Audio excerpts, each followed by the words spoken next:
Reborn! Hello. You're right. Unfortunately, my clothes didn't explode, so that's a crying shame. That's probably for the best, really, for everyone. Hi guys, it's OKKO Anime Club. We're doing Reborn, and it's about hitmen and dying wills and stuff. We killed Ebby, unfortunately. Yeah. As part of our hitman training, we may have accidentally killed Ebby. Because she was like, there's a Haru in this show, but it's the wrong Haru. It's And clearly we the were like, best Haru, though. Oi, Ebster, this Haru is great. See, I think that what you've done there is incorrect, because it's clearly the correct Haru. But we'll get to that in a bit. It's just me and Alan today, because Ebby isn't very well, unfortunately. But we're talking about Reborn, which makes me so damn happy. I demanded this way back when we were planning and stuff. I was just like, I don't care that it's 1,000,000 years old and it's in 4x3. We're doing Reborn because sod everything else. And it's super long, and we have to split it up for the first time ever. But we're golden. Yeah, man, it was worth it. It was worth it, and I'm going to tell you why. Mm-hmm. But yeah, first and foremost, guys, I hope you're all ready to tweet at Ebby and be like, "Get well soon, you poorly girl who has so many germs going on right now." I saw her earlier. She's very poorly. Mm-hmm. It's me, yeah. I'm Tensei Twister, and this is Back a Shift. What a friggin' surprise! He's got his face on and everything. Yeah, boy. I'm way. Like I wasn't feeling all that hype, and then I had a bit of some monster, and now I'm extremely hype. Like more hype than I need to be, really. But who cares? So, I'm gonna pick on Alan to start with. Alan, what did you think of Reborn? Oh, I can't believe you picked on me. You bastard. Well, what did I think of Reborn? So, the 8 episodes from episode 20 through to episode sort of like, I think it's about 8 episodes from episode 20 when the story really picks up. That's what I was looking for. Like, so much. That's what I wanted out of this show. That's what I was expecting. That's what I want out of shonen action, this kind of thing.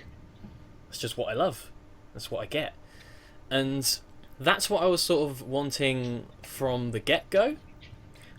But even though the first sort of 20 episodes and the stuff at the end was less enjoyable, episodic, and silly, the stuff at the start made me appreciate the 20 episode the story based stuff that kicks off after it, because you just basically spend a lot of time just getting to know all the characters and that kind of thing, and because I love the characters in this show so much, every single one of them. Like, there are certain episodes that I wasn't too keen on.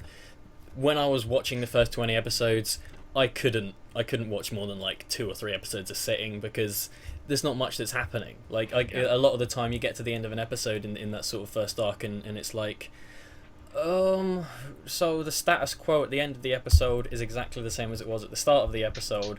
There was a little thing that happened, but excluding the episodes where like a new character's introduced.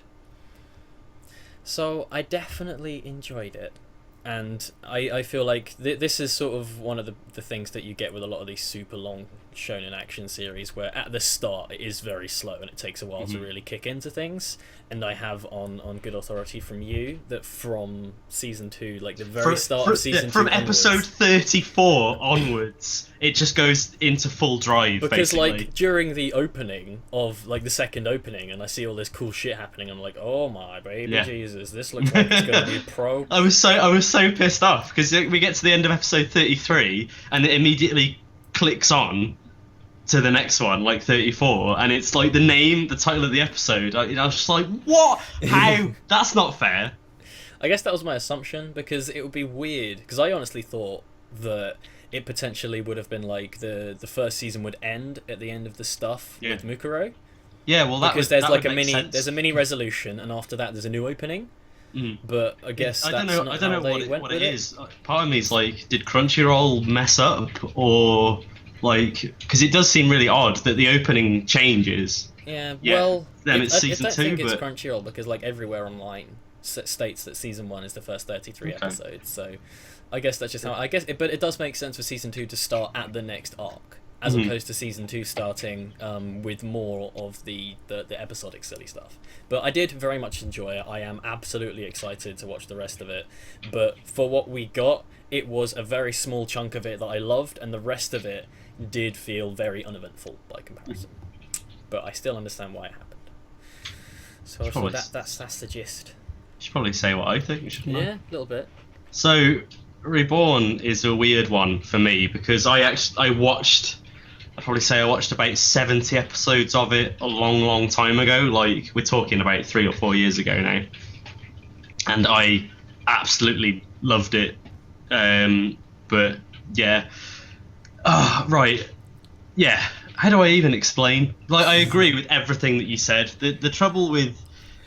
Because I went into this series kind of with memories, like garbled memories of all the stuff that I watched from like the first 3 seasons. So I was going into this thinking, oh man, you know, this happens. I can't wait until this happens. Oh man, this is going to happen. It's going to be awesome. None of that happened because I completely forgot about how much filler there were. No, so like, have you actually to get this little bit out of the way? Have you read much of the manga? No, but I know a lot about the series because I basically just would like to know if the stuff in the first 20 episodes, if any of that was actual filler or if that was in the original. Oh no, it's all in, like, none of it, or like very little of it, I think, is actually filler. Like, okay, it's all, that's fine. From what I imagine, from watching the series and reading what little of the manga I have, I get this impression that Reborn presented itself with this premise that was like, you know, the whole thing about the hitman home shooter and stuff. Yeah. But it was only ever supposed to be a gag manga. Oh. Like, I think that was kind of what it was meant to be. It was kind of about Tsuna. There was this kind of backstory about him being the 10th Vongola boss, and, you know, Reborn was gonna teach him how to do it. And then you had the jokes with the desperation bullets. I think that was supposed to be it going forward. But of course, because of the premise, I think I can only assume that people started reading it expecting what you expected. Yeah. I mean, and then, of course, because it was I expected that is because I've seen pictures and stuff. Yeah. Of this like badass with fire. Well, hands. yeah, exactly. But it's got a very shonen battle manga premise. So I think when people were initially presented with this gag manga, they were like, "What?" And I kind of wonder if during its initial publication, the mangaka decided, "Oh, well, if that's what people want, I'll start shaping it in that direction," because it seems to be a very sudden shift from like gag manga, very episodic, you know, return of the status quo, suddenly into, oh, all this cool shit's happening. Yeah, because it was literally like episode 19 at the very end. It's like, oh, there's some baddies showing up, and then Yeah, because they bump into the one guy. Serious, yeah. So yeah, it's that's almost kind of like my headcanon of how the manga progressed, because it's the only thing that really makes sense to me, because there is this massive bulk of episodic stuff for the first 20 episodes, and you don't really get that after this. You get chunks of it that kind of separate out the main arcs, but that's like any other shonen battle series. Mm-hmm. It kind of follows that formula afterwards. And like the arc that we're about to move into with the Varia, that is pretty much one person, battle. Yeah, that's what I like. And it's fucking awesome. I bet it is. So yeah, I'm a little bit disappointed that I had all these like exciting things. I was like, yeah, oh, I can't wait for all this stuff, and then didn't get any of it. But at the same time, like, I started remembering, like, when I got to the certain episodes, like, oh yeah, this is the episode where this happens. Awesome. So it has a lot of nostalgic memories for me. But yeah, I agree. There are a lot of bits where I was just like falling asleep. It was all kind of like, this is getting a bit too much now, especially when you watch it in like 5-episode chunks. Yeah, like, and it's the same thing. There were certain episodes, and I was just like, I think for me, the worst episode was down to timing, and it was the episode with the fake dead guy. His mission is to be Yeah. dead, and it's literally the episode after the Mukuro stuff, and I've just had this fucking awesome battle. Yeah. Suna's got his new power, all that shit that we're gonna get hype about later, and then it's just this episode where Reborn's being a bellend, putting Tsuna through hell. Whoa. Reborn being a bellend. That's the title of the show, isn't it? Pretty much. Yeah. and we love him for that, but still. Yeah, we do. And so it's just that episode that happened right after the super action, really tense, plot heavy stuff. Yeah. And then it's just that again, and I'm just like, wait a minute, how long is this gonna last for? So, yeah, I love it. This has been one of my favourite shows for the longest time, and I've not even finished it. I seem to have this running trend with shows that I really like but never actually finish. Fair, Hero Man, you were guilty of. Hero Man is not long, and you watched most of it. I know, yeah. I watched like 23 episodes of it. This is over 200 episodes, and was it even all out when you first watched it? No. The thing is, I think what happened was what always happens with me is I get into something that's like airing, I catch up to it, and then I stop because I'm too fucking lazy to keep up with things on a weekly basis. Yep. Because I was like, when we first started talking about it, I was like, oh, I'm pretty sure it's only 170 episodes. No. So it was when you were there. It's like every time I check up to see what Naruto Shippuden's up to, because I dropped it at like episode 140, and I'm like, wow, you're on like episode 400 now. Time flies. Yeah. So, considering that it's all it's all episodic stuff, and then a little bit of plot, and then more episodic stuff. Should we just go at this on like a character by character basis, and then when we get to Mukuro, we can talk about that arc? Because there are probably certain little episodes that I will want to. I think like before we do that, just like talk about the first couple of episodes and the concept of desperation as a thing. Yeah. Because I mean, starting things out like. The reason why I was like, because I've heard loads of people say that this show is great, and this show is one of the best shonen action series out there, and I can see that now, but I've always been put off because I see Reborn on the posters, and I see Tsuna in his full like fire garb, with like, his bloody like sky ring gloves and it's just so. It's such a weird contrast because I see this little silly looking baby and then I see this badass freaking Meramon man and I'm like, how does this work? And so I start the show and Reborn I fall in love with instantly because he's got so much sass. He is a complete Chelsea. Actually, that's one thing I don't want to ask. Is this show dubbed? I don't think so. Because I could just imagine that this show, much like Hakusho was dubbed, did we watch Hakusho dubbed when we were watching it? Yes. Yeah. It's just that in Hakusho there are so many characters with like really hilarious voices, because they sort of ham up stereotypes and stuff. This show, with the comedy it goes for, dubbed with like freaking Can you imagine being Italian. Can you imagine Ryohei dubbed? Yeah. Extreme! Like that kind of thing. I just think they would have so much fun with accents and stuff like that. It'd be silly, it'd be cheesy. Loads of people would hate it, but it would be pro. Yeah, I'd love it. Because it just amp up the silliness. If they went down the super ham route, I'd love it. Yeah. Because like I feel like that's where dubs are at their best for me. When they just go fuck it and just take it to the nth degree. And I think that's where comedy shows, Japanese comedy in general, doesn't have the same punch. And aside from like some shows, but it doesn't have the same punch because you're watching it in Japanese. I've found that with many comedy things.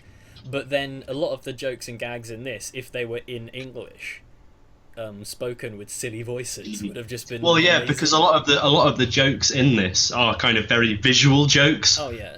Because I mean, a lot of Japanese comedy is very kind of wordplay based.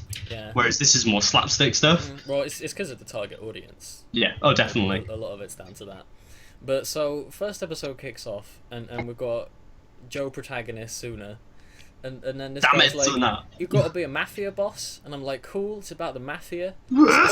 Is a gangster show? It's about the mafia. It's like the loosest. It's about the mafia. Yeah, the loosest It's the plot 200 ever. episode anime shonen battle superpower Goodfellas.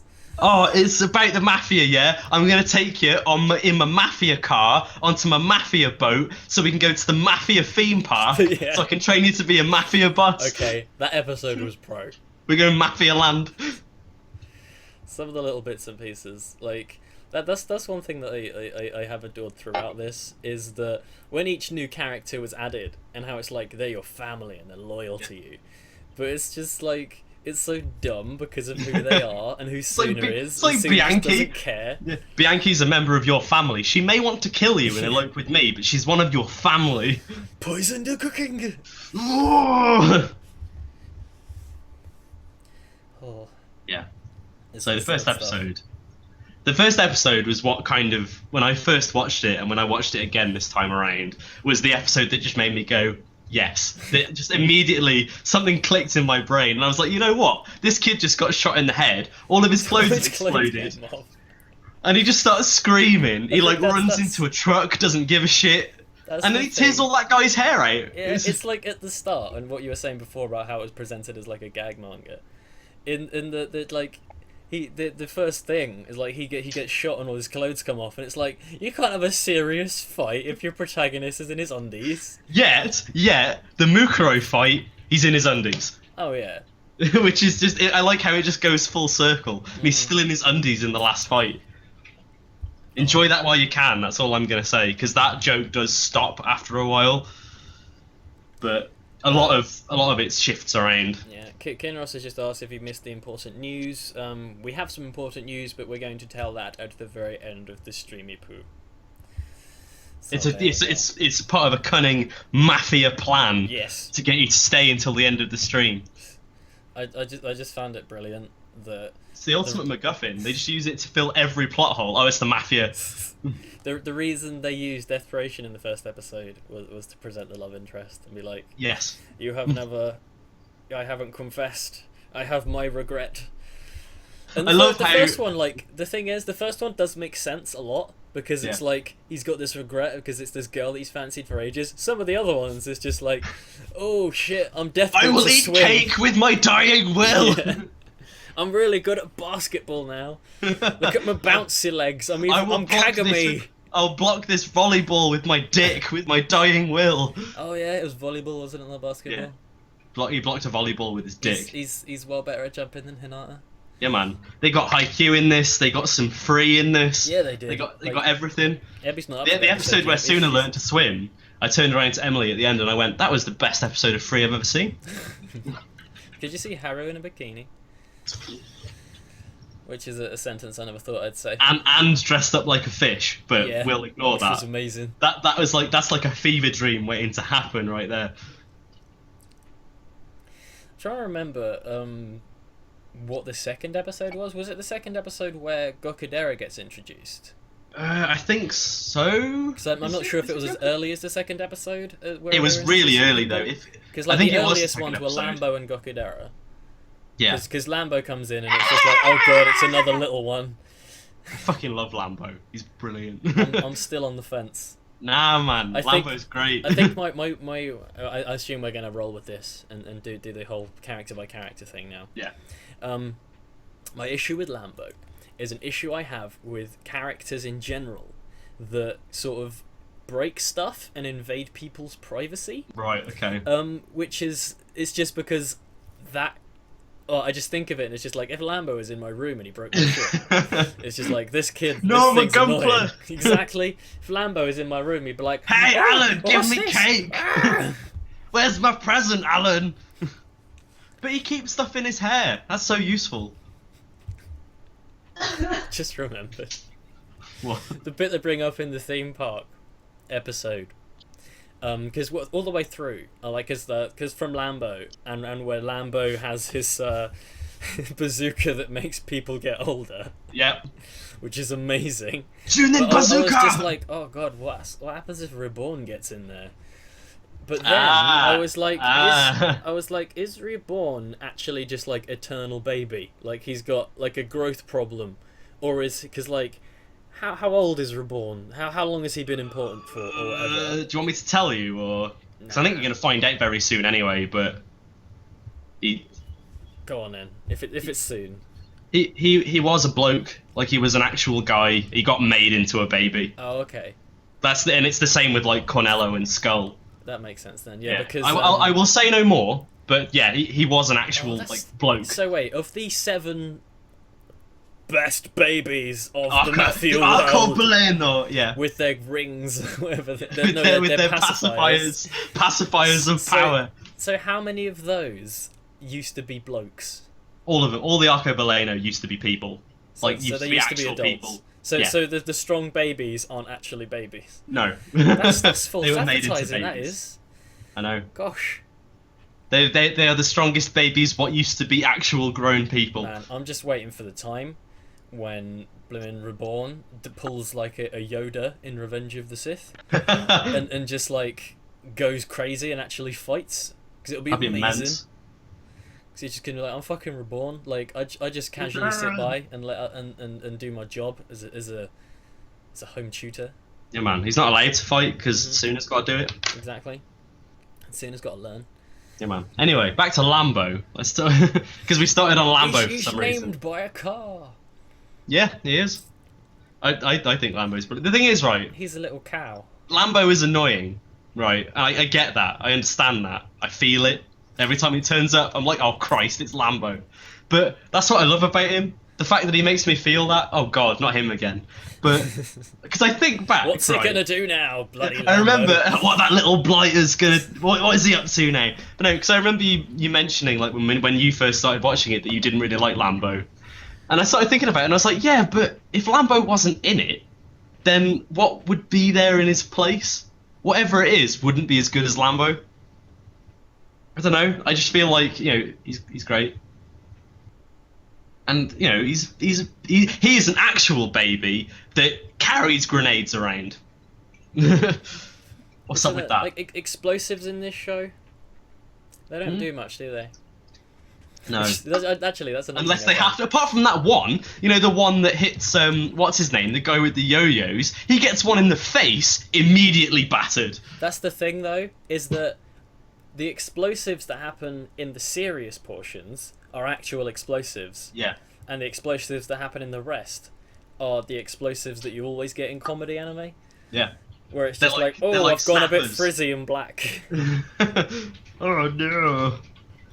Maybe Lambo doesn't throw real grenades. They're just like little joke ones. Because we haven't seen Lambo get serious yet. Oh, you will, my boy. Oh, you will. It's gonna be pro. It's gonna be Lam Pro. But I don't know if serious is the right word, but he gets in a proper scrap. So. And then what about adult Lambo?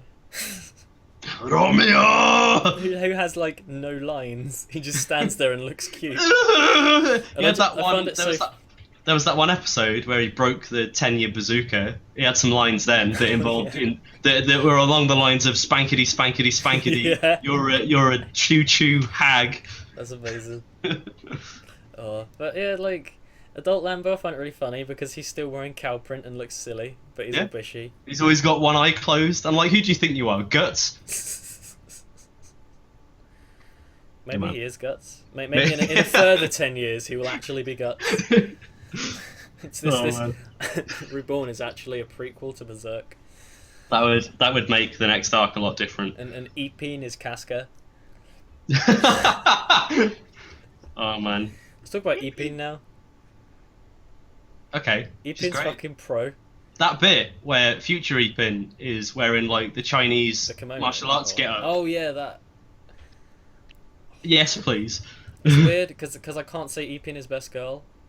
No, of course she's not, because Haru's best girl. Because Haru's best girl, but also because Ipin spends half the show as a baby. Yeah, it's true. Which is why the bits where she's all like enamoured over Hibari is a bit weird. Yeah. Because I'm like, you're like 5. No, probably younger than 5. Well, yeah. Either way, it's like you can't understand complicated emotions like you like. Oh yeah, it's weird. What was I gonna say? Yeah, Haru is best girl, which we'll get onto that later. Nick will disagree, but Nick thinks that best girl is a character that hasn't been introduced yet, so we're not getting into that argument. All right, I feel you. But yeah, Ipin, I just find it like, because the thing is, Lambo is annoying, and Lambo's sort of abilities, per se, was getting the get older bazooka, which was cool, and like pulling stuff. like grenades and shit. Whereas frickin' Ipin was Gyoza sent attacks. Gyoza Ken! Like Gyoza Kenpo, which is like the next step over Jigen Haoryu. That's how you level up. It's when Domon Kashu is like, Sekai, you finally mastered Jigen Haoryu. Eat this bun. Garlic Kyundo. It's amazing. And then there's the like, boom boom boom boom boom boom. Oh, the Mega Mahjong bomb. Yeah. Which, like, I love the episode where adult Ipin first shows up. And it's just like, yeah, my master sealed it for me. Unless you say this exact thing that you just said. Broccoli monster! I just want to know what actually happens when that explosion takes place, because it's not going to be an actual combustion. That's what it looks like, though, every single time. Would blow to pieces. More of a, like, pushing the power away, but I shouldn't be applying logic to Ipin blowing up in garlic. So you shouldn't really be applying logic to this show in general, really, but I can probably apply logic to, like, there's probably going to be a bit, where the Gyoza explosion happens during one of the serious arcs, and Ipin just gets severely injured. It's like, oh shit! It's just like, I lost my arm, I lost my leg, I've lost my thing is, right, big forehead. The funny thing about this show is, like, there's so much stuff that isn't explained, and doesn't need to be explained because of the nature of the show. Yeah. And then you get to the Mukuro arc, and then there's like, this bloke is like, yeah, right, I've got this wrecking ball, that draws you in, and it's because of this intricate pattern of snakes that have been carved in that create air currents. Like, why do you need to explain it? You've not bothered to explain anything else. It really does do. It's just because it takes like a massive flip. Yeah, it really does. It just goes super serious instantly. From like complete gag to actual serious. Well, I think that in the first case, that was why I fell in love with this show so hard, because I was watching it episode by episode and thinking, oh, this is funny, and then it just so immediately goes, right, fucking serious now. You will deal with this. Because I can't imagine how I would have approached this show if I didn't know what it was going to be. Yeah. Like if I wasn't expecting action, because like throughout when the first 20 episodes were happening, I was just like, okay, this is funny at times, but when is it going to pick up? Because it has to. I know it's going to. Because I was mainly thinking, this is 200 episodes long. It can't do this for 200 episodes. Yeah. Basically, like, I'm not sure if like Gintama or something does that, because that's a gag show. I think Gintama does have serious bits in it, though. Yeah, that's my assumption for that as well. But any sort of gag comedy show akin to what we have at the start of this one finishes at 2 seasons. Like at 25 episodes, basically, and may potentially have more episodes after that. But I was thinking 200 episodes, it can't carry on like this for a long time. So I spent a lot of those episodes going, okay, when is this going to happen? And I also spent a lot of those episodes going, how many bloody uniforms has Tsuna got? Because it's alright, it just gets Leon to make him more. Yeah, it was freaking Deathparation of the Week. And it's just like, couldn't Leon have made him like Deathparation retardant clothes? I love how everyone just accepts. I wonder if that's actually what happens. Maybe. I'm assuming it's that when he gets his oven mitts, he like the form that he becomes in there doesn't fuck his clothes up because it's more controlled. Because it's a more controlled version. How they explain it is cool, because it's like and we'll get onto it later, but it's his initial thing is like complete desperation. Yeah, that's what it is, and he's just like, emotions do everything. It's just like an explosion of everything. Whereas the other one is like, he's fully aware of his powers when it's happening, and he's actually in control. So it does make sense that he'd not lose his kit in that situation. We should probably talk about Tsuna, because he is like the protagonist. He is. We kind of got distracted by babies. I think it's because Tsuna is sort of less obnoxious. He's probably I think he probably is quite a good allegory for the audience, because he is pretty much the entire time just being like, what? Yeah. What? Because he's been dragged along all this stuff. I just want to eat a fucking omelette, and this cow baby is stolen it, and then this other bloke turns up with a helicopter on his back, takes it away. I just want my breakfast before I go to school. Actually, thinking about it, mentioning food, that's another reason why I really had issues with Lambo, is the bit where they go to the restaurant and Lambo just eats everything and leaves, and it's like, it's your bill now. And it's like, yeah, but oh, everyone does that. everyone Even does like that, Reborn and but- Bianchi do that. Oh, it's like if people did that to me, I'd be like, you're not my mate. But yeah, Tsuna. The only thing that kind of grated me a little bit about Tsuna is the fact that he is like literally screaming all the time, pretty much like ah. Yeah. It's like JD in Scrubs. It's the first Yeah. time Scrubs has been mentioned on OKKO Anime. Shoutouts. I think it's probably because I first watched this around the time that I was watching Scrubs, around the You were time watching that one Scrubs on was one relevant. But yeah, I don't know. I do really like Tsuna though, like especially towards the end of the series when he actually starts getting serious. I think that's the thing, is that in this sort of first chunk of episodes, like, he doesn't give a shit about being in the Mafia. Yeah. He's honestly quite against the idea, but everything he does that moves the plot forward, that introduces new people into the family, that deals with any adversary, is just literally down to him being a good lad who Yeah. wants to protect the people he cares about. Well, I think that's the nice turning point, I think, is when he goes, the episode when he's in hospital. As ridiculous as that episode was, he has that bit where he's like, Is that you after know what? frickin' the turtle crushes him? When It's they go to- after the turtle crushes him on Death Mountain, yeah. But he kind of has that moment where it's like, you know what? Reborn is really annoying, and everyone are like really annoying, but I made a lot of cool friends, and Yeah. that's okay. Well, And I was like, yeah, because man. because of Reborn, is Blimp the love of his life freaking comes to his house all the time, Yeah, man. and even though he's shit taste confirmed in going after the wrong girl, I know. still, The Haru is literally throwing herself at him Yeah. at every turn, like, and he Super doesn't Bae. even. Knob. Hate him. 0 out of 10. And I think the main thing that makes Tsuna so funny is that when you actually see him in Mafia situations, like at the theme park, when he's just like, he is not a fit for it, and one of my favourite Yeah, parts of the this Mafia test. The test where it's like, here's €1 million. Bribe this official. What would you do in that situation? It's like, what am I bribing him for? Yeah, what's my motivation? He's so. And then the woman's all like, no, you got to tell him it's a bribe, because otherwise he's not going to know what it's for. And it's like, I love the fact that because he is the voice of reason as well. Yeah. Because when the woman is like, you got to tell him it's a bribe, otherwise he won't know what it's for. And then Tsuna's like, then what's the point in being subtle? Yup. Like, if I'm just going to tell him it's a bribe, that's not what. I love it, because that's the thing, is that Tsuna, those two people couldn't be any more different if That's they a tried. different show entirely. Tsuna, he's like the most, or as you say, he's the audience. He's the most sort of aware person, and he's the voice of reason, as you say. So all this ridiculous stuff is going on, and Tsuna is just a stark contrast to all of it. Because he's just a normal guy, and he's in He's our just a shoes, bloke. and he's just like, what the fuck is going on? It's all just kind of happening to him. He It's doesn't like- even like. What is actually the presentation of why he is to become the Vongola boss? Is it like in his bloodline? Yeah, it's from his dad's side of the family, I think. Okay. The dad that you're about to meet. Alright. But yeah, I can't quite remember, to be honest. But yeah, he is the actual heir of the family. Okay. Alright, that makes sense. Because it'd be funny if he was just a random. He's just a random bloke. What? And then like Vongola Ninth was just like, yeah, that kid'll do. Yeah. He's like, I like the cut of his jip. Oh. Friggin' Ninth. And I did really enjoy. Next character I want to talk about is the ranking dude.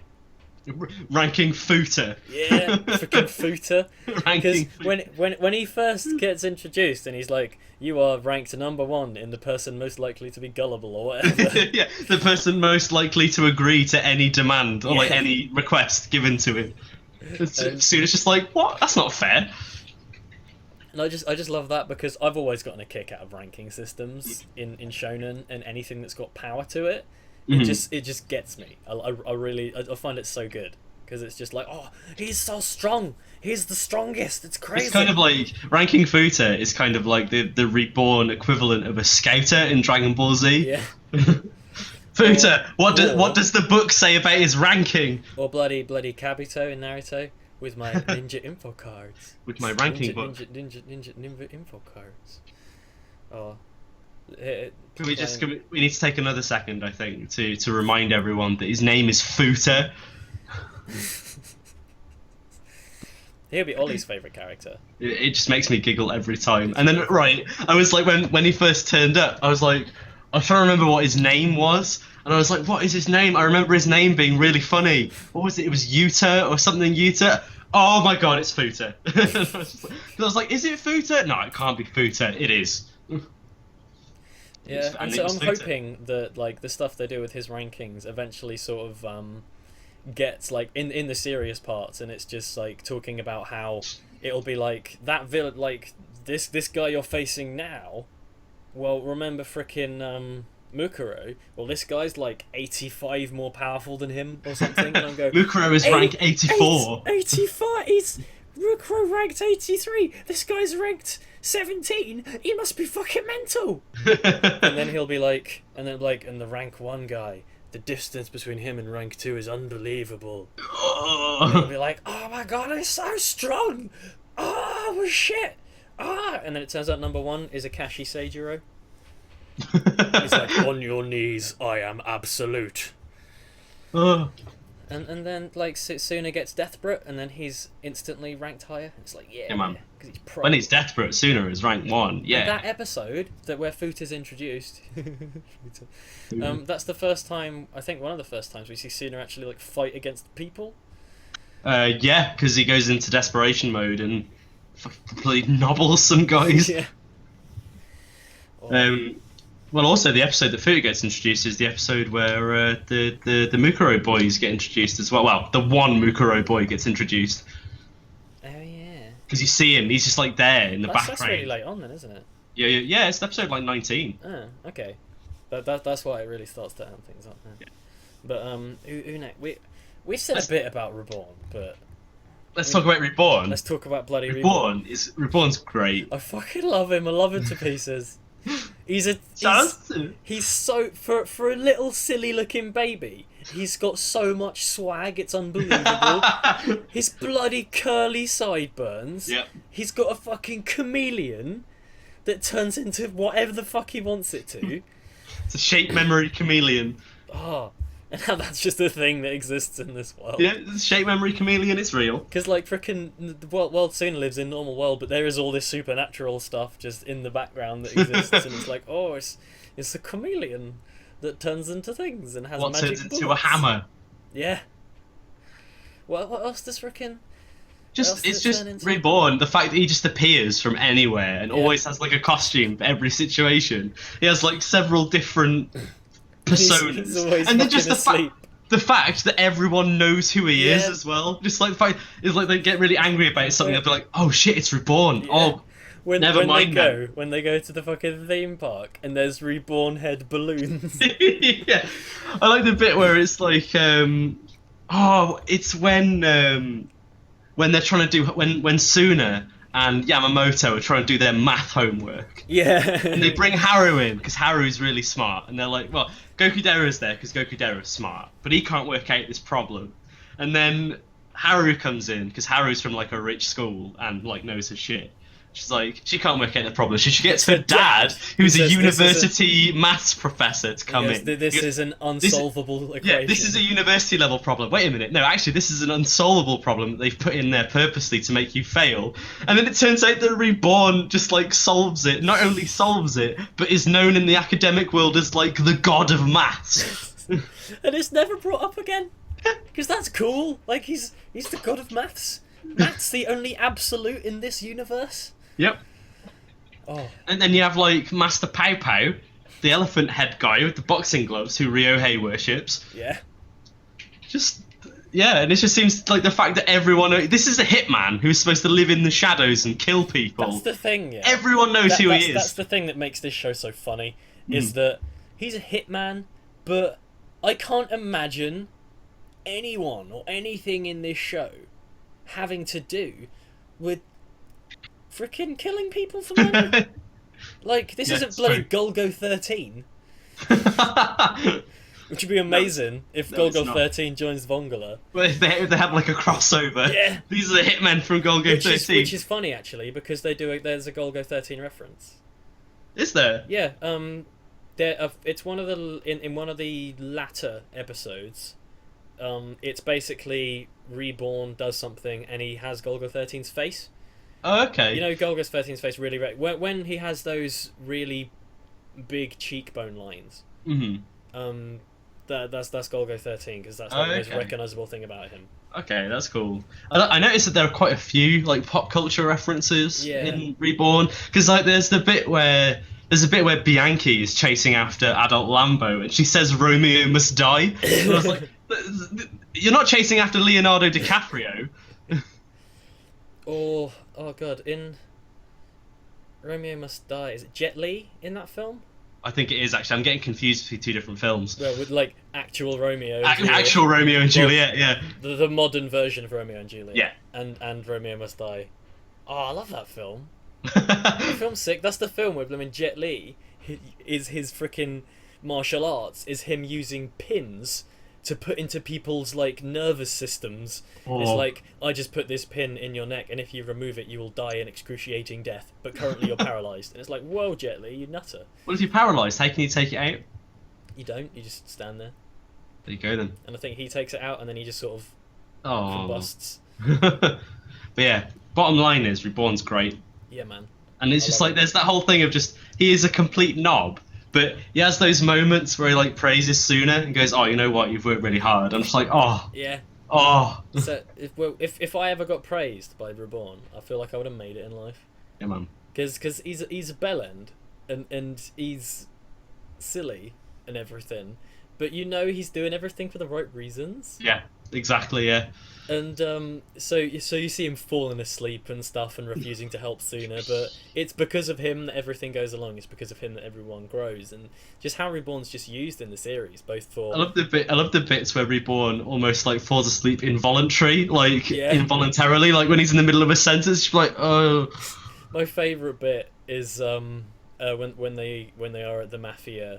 It's going to be the bit where they're like, we have to stop them, but it's almost time for my afternoon nap. Yeah, when the other baby's there. Cornello, yeah. Yeah, Cornello, when he's introduced, and he's just like, no, it's time for my nap. And then Reborn's like, yeah, we're definitely going to do this. It's time for my nap too. And it's like, damn it, Reborn. I love that when Cornello is introduced. I love that bit where they're like, "Oh, I do this. What do you do? Oh, I do something way better. I like they just stop shoot beating him with the my shit gun." out of Tsuna together. Yeah, I'm the better teacher. That's definitely my favourite of the of the comedy episodes. Mm-hmm. Is Mafia Land. Yeah, man. Where you get not one, but two of the Arcobaleno in the same episode. You get Cornello and you get Skull, which is a treat beyond anyone's wildest dreams. Absolutely. So that one's great. Oh, I don't want to stop talking about Reborn because I love him so much. We need to talk about other characters. Let's talk about Gokudera. Oh. What do you think of Gokudera?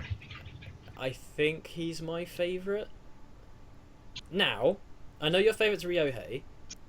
Fucking Ryohei. The problem is Ryohei isn't in this season. Yeah, he doesn't do anything. That's the problem. He shows up. He gets introduced. He's Ippo. It's pro, but he doesn't do anything. So I think it's basically sort of a choice between, like if we're not including like Reborn and people in like the crew or whatever. It's a choice between. It is Gokudera versus Yamamoto, isn't it? And I just like the cut of Gokudera's jip because Yamamoto is hilarious, but I just adore Gokudera's loyalty and just how he acts. He's like, because when he's introduced and he's like throwing bombs at stuff, throwing his dynamite at Tsuna, but then when he actually becomes one of them, and when during the training arc where he's trying so fucking hard, but he's not doing it, and he's feeling like, because everything about what he does, it's for Tsuna. He's completely loyal, and he's trying his hardest to make sure that he's worthy. It's that. It's not only that, but it's the fact that he's so defensive as well, and he gets really hostile towards anyone else, particularly Yamamoto, because he's jealous of how close Tsuna is to Yamamoto. He's how desperate he is. He's a big tsundere to everyone else. I love him. I love him to pieces. He's brilliant, and I love the complete U-turn from when he's first introduced. Because he's such a goofball, and then when it gets into the freaking serious stuff, and he starts, because that's the thing, is that you know from the outset that when he's introduced, that he's going to be like someone who can do cool fights, because he's like, I have unlimited dynamite works. Yeah, I've got like dynamite space. It's just like, forget hammer space. Don't know where he keeps it, but he's just got it. And then it's just like, there's cool stuff he can do with that. And then in the fights and stuff, where he's just like, haha, I hid little ones behind those ones, and it's like, oh, look at all this cool stuff I can do. I mess with your depth perception. Whoa, yeah. We're throwing little bombs at you. I love that in the Shounen action so much, where it's like a thing happens and they spend ages explaining it, and it's like, yeah, that was pro. It's so simple. Like, so one of the things I liked about this show the most, which, considering like the ratio of like gag episodes to actual action episodes, is a bit sad. But I think if they'd stretched these out, they wouldn't have been as good. The fights are so short, but they're only as long as they need to be. Oh yeah, for sure. Like the fact that they go through like MM and Birds in the same episode. Not MM, Birds, and the bloody twins in the same episode. Like, they're just done. So yeah, they go through like multiple fights at the same time. But they're not, like I say, they're not longer than they need to be. Exactly. They never outstay their welcome. Because that's a problem I have with some Shounen action series, and I'm assuming there are going to be some episodes later on with more important characters, like the final fight with Mukuro. That lasted a couple of episodes. That was like 2, I think. Yeah, and then I feel like later on there will be fights that last a lot longer. The final fight of season 2 goes on for a few episodes, if I can remember rightly. Yeah. But it's good though. That is. But I mean, like in Hakusho, for example, I mean, I love Hakusho to pieces, don't get me wrong, but there are some fights that go on for literally like 12 episodes. Ooh. And it's like, it's good, but it's a bit much. Yeah, I'm kind of the same. Like, I love, as you know, I love my shonen battle stuff. Yeah. But I do find that some fights can get dragged out. So this makes it quite refreshing that it's like enemy appears, and like I think it's because a lot of the enemies, especially in this season, were kind of like one-trick ponies. Yeah. And that was the one thing that was always interesting about like the main characters. So like Gokudera, for example, they even call him it. He's a bit of a one-trick pony.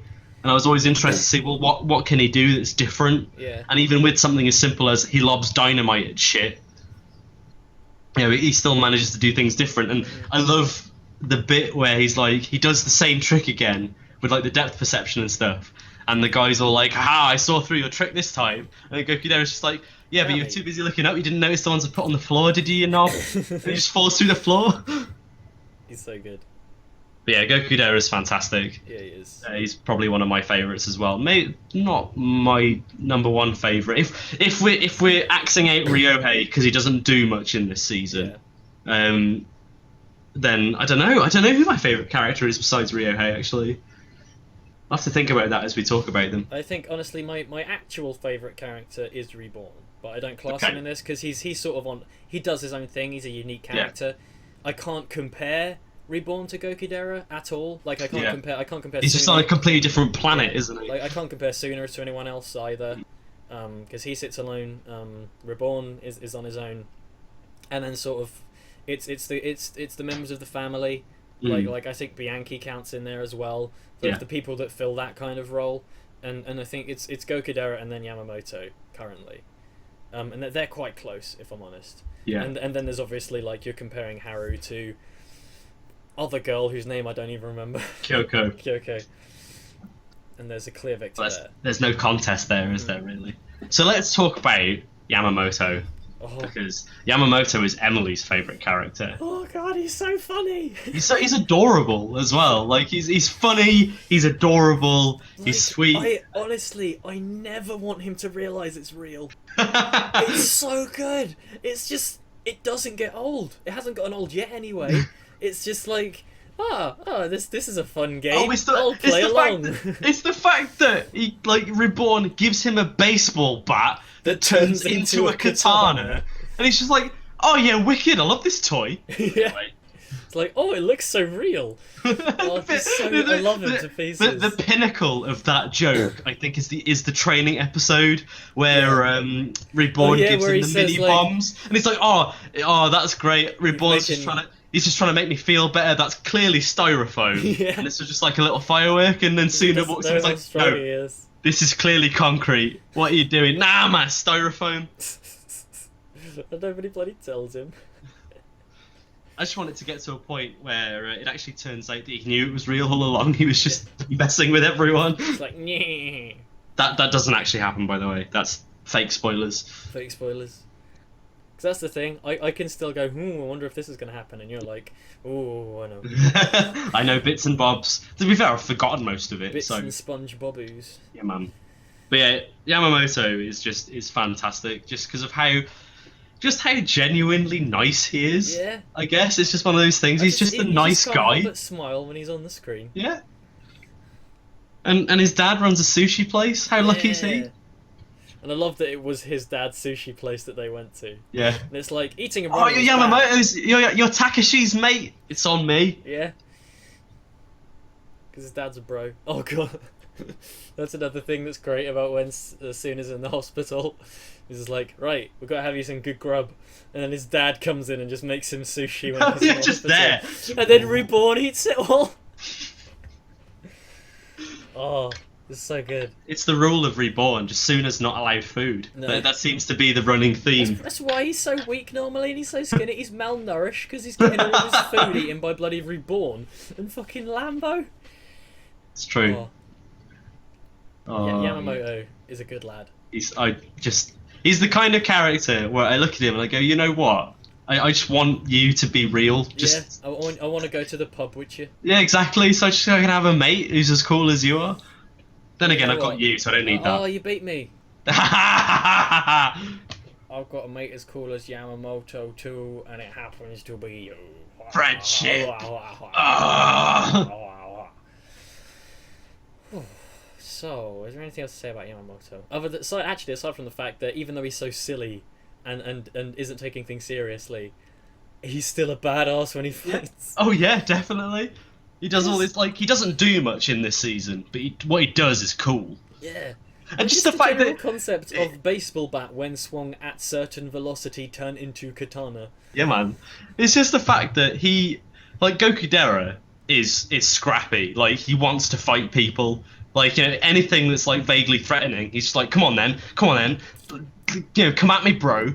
But whereas Yamamoto is kind of like the opposite, where he's just like, he doesn't want to fight, but if the opportunity presents itself, like the bit where when they're at the beach with those fucking third years, where they ambush them behind the island, and Gokudera and Yamamoto just nobble them all. He's just like, yeah, whatever, give a shit, I'll just fight anyone. Oh, those guys, when they come up to Haru, and I'm like, get the fuck away from Haru, guys. How could you? She's a touch flower. her. She is far too precious for your dirty hands. You can keep her. It's the fact that Ryohei's just like, oh yes, fine, you can go with them. He's so good. Oh, he's so dumb. That's the point. Because that's the thing, is that if he had that episode before the serious stuff, and he was actually involved in the serious stuff, that would have been enough. Yeah. But let's talk about Ryohei. Like, let's talk about it. So he's far too extreme for me. And he's too extreme for everyone. It's just Gyokugen Straightforward! Gyokugen Appa! It's just, he's a boxer, and that's his character. Takes things to the extreme. Mm-hmm.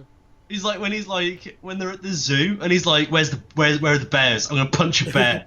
I want to punch a bear. And then he's like there playing Street Fighter with the bear at the end. Yeah. And then like the lion appears. It's like, I'm gonna punch that fucking lion. I just want to punch everything. You know, Tsuna, right? I heard that you were back from the hospital. I wanted to see you. I got so excited. I ran 3 laps around the town. And that's why I love Ryohei, but just because he's so extreme is the only word for it. It's just stuff like, you can't walk to school. You gotta run. Come and run with me to school, Tsuna. And just the episode where he and Tsuna do box, and Tsuna's not trying, and he's just like, oh, I get it. You're not trying because I'm not good enough. Yeah. Like, he doesn't for 1 second think that Tsuna's not very good. The bit that like solidified Ryohei in my mind as my favourite character is the bit where Reborn goes, right, and just shoots Ryohei with a desperation bullet, and it does anything. nothing. He's already in his dying will, like, all the time. Which makes me wonder what some other characters would do if they got death-berated. I'm not sure if they're going to go down that road. I don't know. Just trying to think what it would do to their personalities more than anything. Can you imagine they do it to blimmin' Gokudera, and his bombs are bigger. He would just like cling to Tsuna the whole time. Be like, "Oh, I'll protect Tsuna with my dying will." Yamamoto would just explode into kittens because he's so adorable. Like Gate of Bommalon. Amazing. He just like spawns golden armor. Yeah, I don't have much else to say about Ryohei at this point because he hasn't done a lot. Do a whole lot. I love how oblivious he is. I love how badass he is. I love how extreme he is. The bit where it's like, "Don't worry, Tsuna. I'll teach you how to swim." Just like that's the thing. When he's there, I'm just like, something crazy is gonna happen. It's gonna be amazing because that makes sense. Doom. That was the wrong sound effect that should be used there. I love him.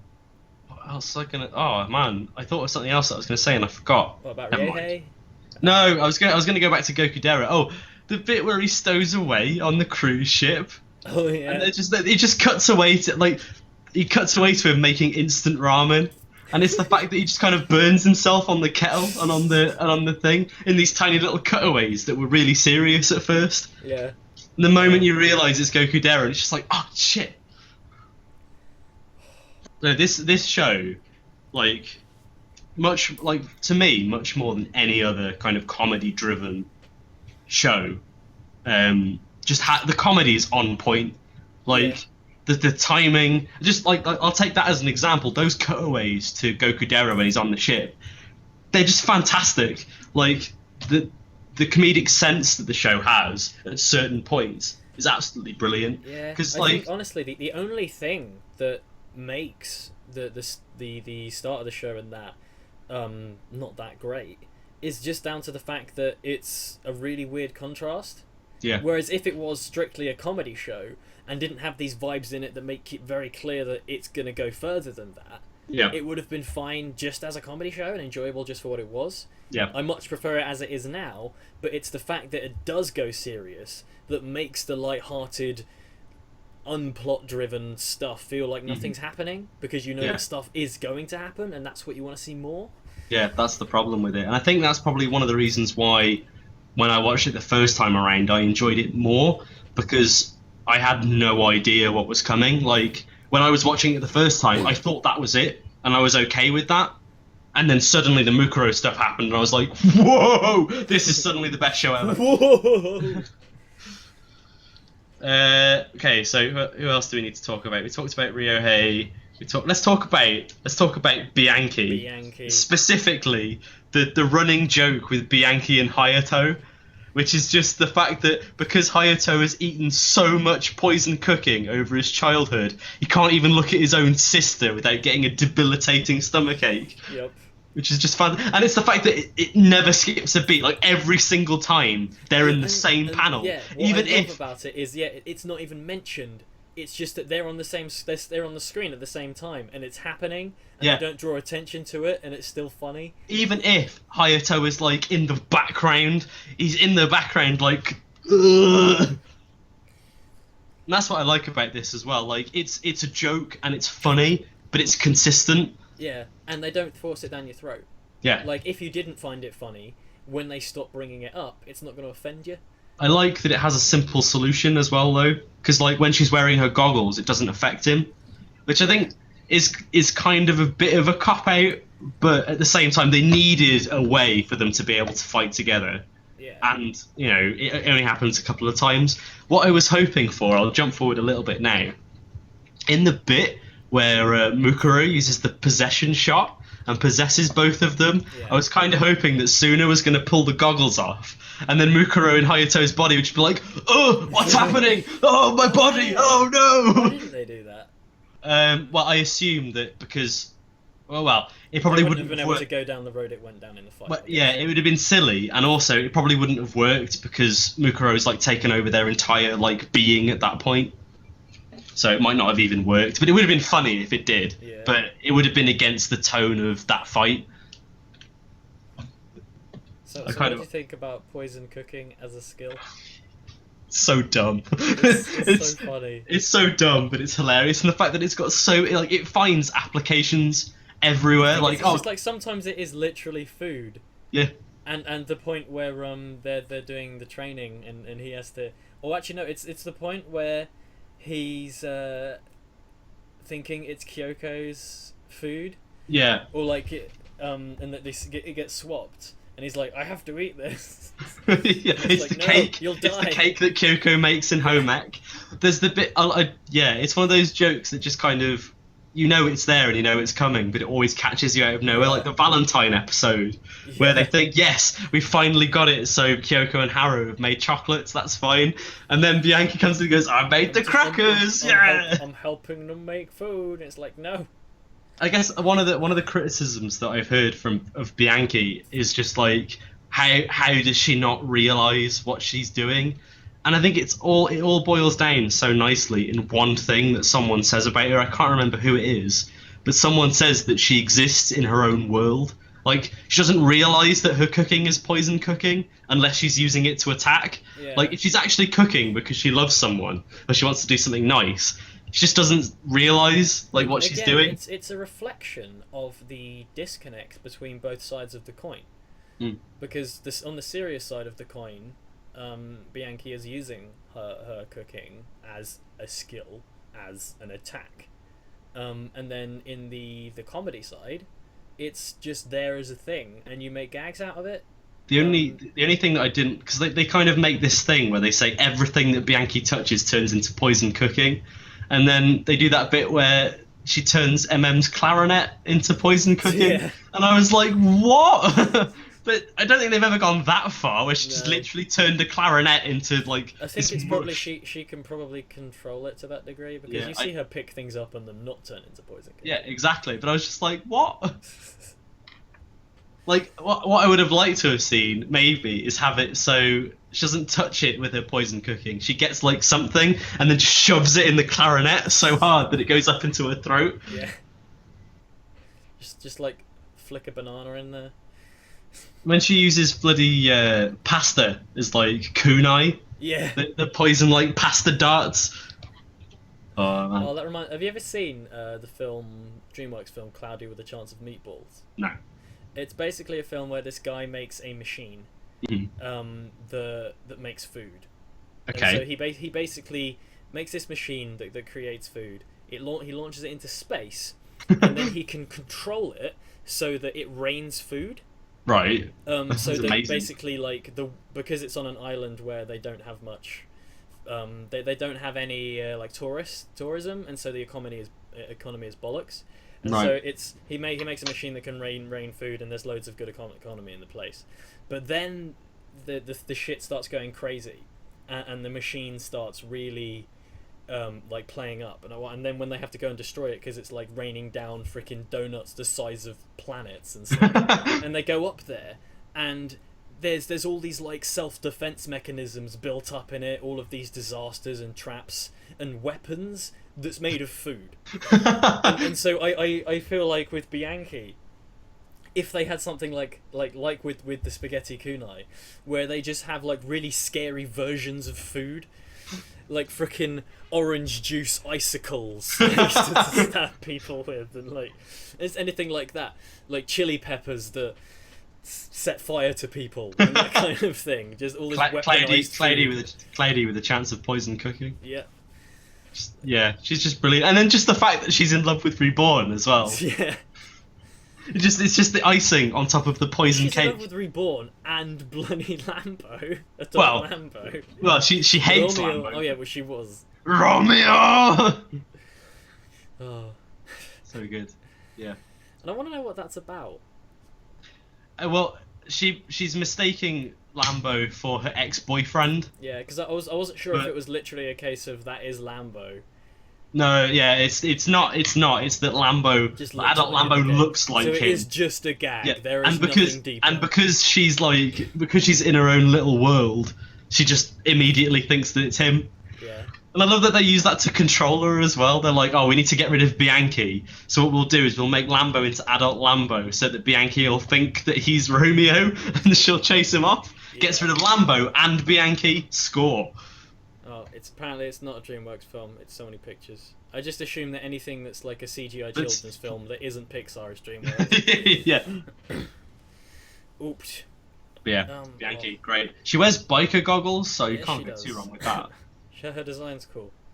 I just love how she fits in the group because she's a girl, but she's not like a girl next door looking girl, like Haru and Kyoko. She does not look like a love interest. Yeah, she's one of the kind of things that I almost have a problem with this series. It's not too bad. It's not as bad as some shows, but like girls aren't represented that well.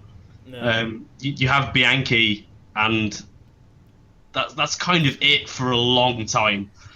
You get Chrome later on, but yeah, again, she doesn't really do a lot, and so yeah, like a new character gets introduced, but she's not really a combatant. She does bits and bobs, but someone else is more. Yeah. Anyway, let's talk about the doctor who only fixes women. Shamal, fucking Shamal, Trident to Shamal. I have one question about Shamal, right? Yeah. Why the fuck did he infect Hibari with that Sakura disease? Like, why did he do it? What bit was that in again? You know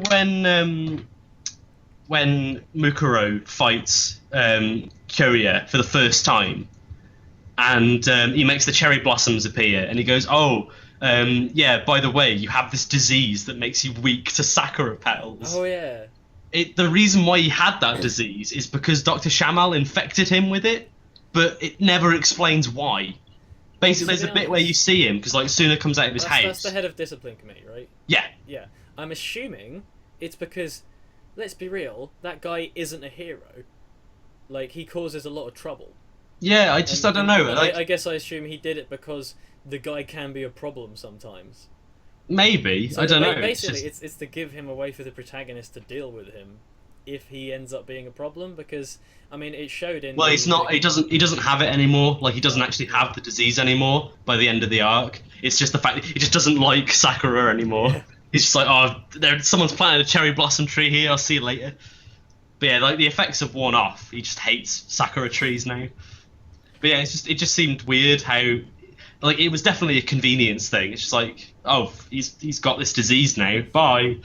I just do find it funny with Shamal that like he won't he won't deal with guys, but then he deals with Tsuna.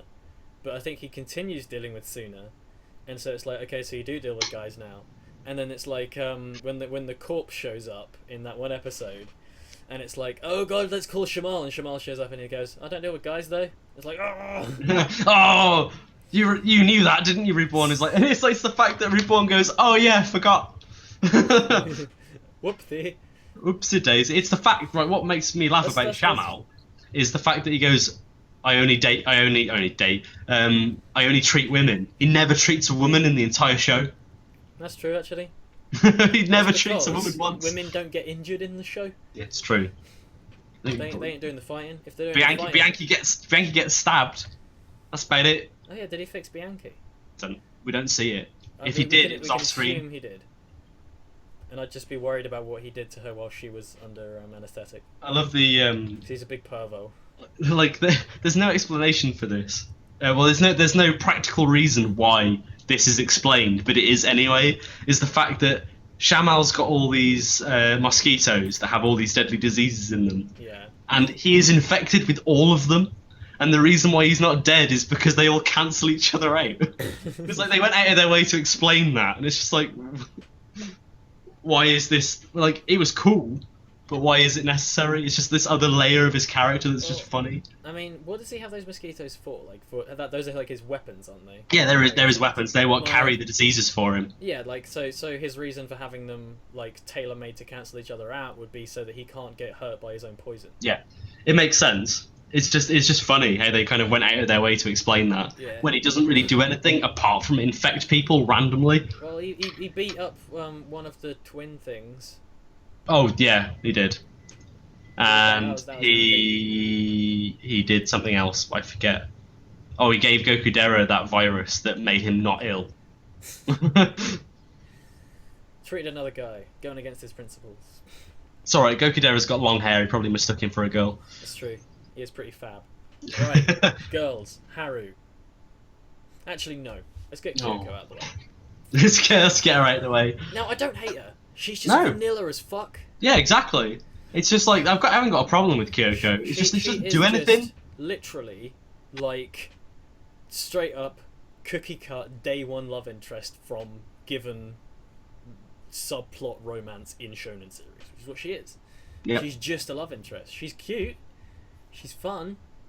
Like, she's Sweet, she's lovely. She's Ryohei's fucking sister. Good bloodline. Everything. She's got extreme blood in her. And her Maybe that's what happened. Maybe later on, yeah, she'll just be like, oh! oh! Let's try. She'll just like awaken to her extreme powers. That would be so good. Okay, Like Ryohei, like I don't want this to happen. I don't want to jinx it or anything. But like Ryohei dies or something, and she inherits all of his extreme powers and becomes this crazy boxer. Yeah. Because Yeah, if man, you think about insane. in other shonen action series, like what's her face? Orihime from Bleach. Like, she starts out as just a love interest. Well, not love interest. She's like his sister, I think. I forget. She's got the same color. She's got the same hair as Yeah, him. Orihime's the love interest. Yeah, she's a love interest. I forget. Pretty much. I was just like, wait a minute, is she his sister? Because she's got the same. No, color. no. She's the love interest. But yeah, she ends up actually gaining powers and doing stuff. So it could happen here too. I wonder what would happen if you blimmin' shot Kyoko with Desperation. At that moment, I felt regret. Do you reckon she'd confess to Tsuna? One of my favourite things, like, is whenever Tsuna would have these like daydreams about Kyoko, and my favourite ones were always the bits where she's like being horrible to him, but not without meaning it. So whenever there'd be a moment where, like, for example, the bit where they find out they're in different classes. Yeah. And then Suna's like, oh no, she's in a different class, and she just like, bye, Tsuna, bye, just like floating away, bye, sayonara. Just made me laugh. I don't know why. They just made me laugh the most because they're so absurd. But yeah, Kyoko. I don't dislike her. She's just, as I say, she's vanilla. She doesn't do much yet, but I feel like she could. Potentially. Whereas Haru does everything. She's adorable. Oh my god, that girl. She's just a bundle of joy. She's like, she injects like a lot of great comedy. It's the fact that one of the things actively does things. I'm going to mention it at this point because I feel it's very relevant to Haru. One of the things I love the most about this show, more than anything else, is the score. Because the way this score works is it's character driven. Yeah. So like each character has their own little incidental piece of music that appears sometimes when they come on screen. And Haru's just hearing that little do do do do, it just makes me happy. I was like, oh my god, it's Haru. Haru's ready. Yeah. Like, even if she's not on the screen yet, you just hear the song. It's like, oh, Haru's coming. The thing is, whenever she was on screen, I was smiling. I think that I'm just sad though, because from how the story's set up at this point, she's just destined to be the third wheel.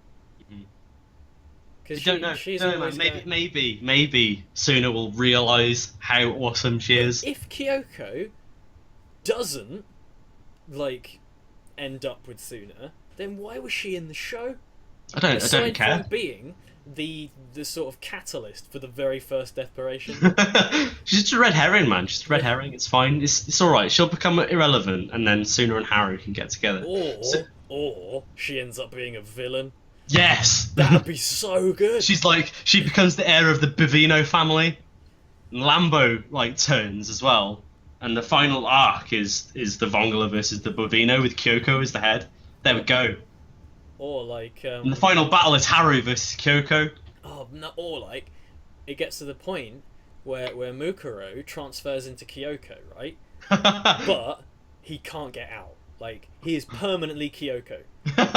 Like, which one? It's one of his eyes that lets him control people, isn't it? Yes. So let's say... No. He controls people through the possession shot. Oh yeah. Okay. So he loses the ability to make the possession shot after he's gained control of her.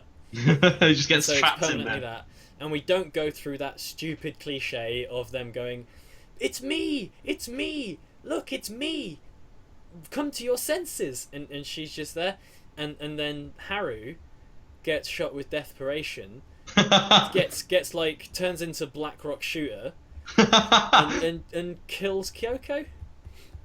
Oh, I think we need to write the rest of the show like now. Actually animate it. Eric's here. Wait, has Eric seen Reborn? Because we could have had Eric on. So we're just assuming no one had seen Reborn. It's because if Eric's seen Reborn, it's because right, nobody talks about it until I went, oh, we're doing Reborn, and then suddenly all the people came out of the woodwork being like, oh yeah, Reborn's amazing, or oh no, Reborn is bad. You guys are wrong, by the way. Okay, right. If Eric, it's okay. tell You're allowed us to be if wrong. you have seen Reborn, because if you have, you are going to be on for the season 2 discussion, and you're not allowed to say no.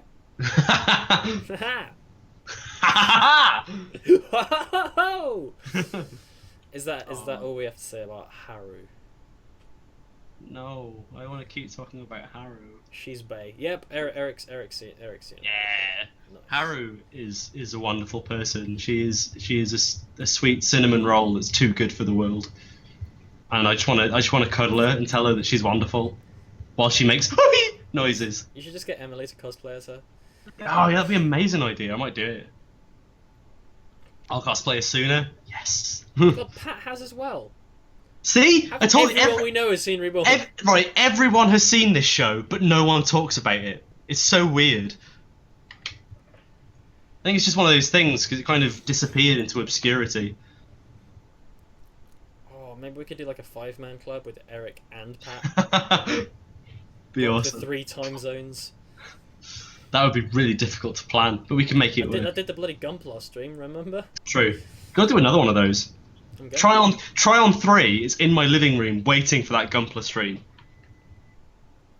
Okay, I will calm down about Haru now.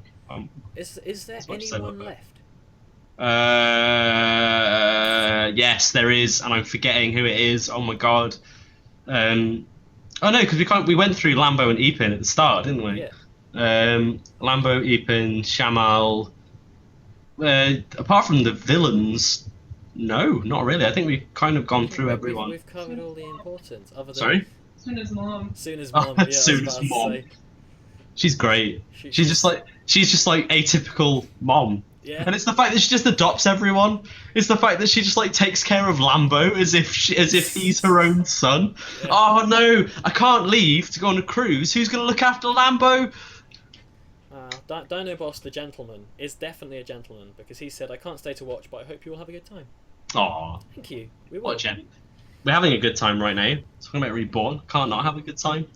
Even if we Might watch some more after this stream. Yeah. Oh, when I'm at yours next week. Oh yeah, let's do that. Let's just watch we need to watch Romonogatari and Reborn. Yeah, that's only 13 episodes. And make loads of videos and watch Hakusho and build Gunpla. It's gonna be crazy. Eat wasabi and it's gonna be the best week. Let's take Orimono to Wasabi and ask them to put it on. Oh, we should. We'll do that. And just stay there until it's done.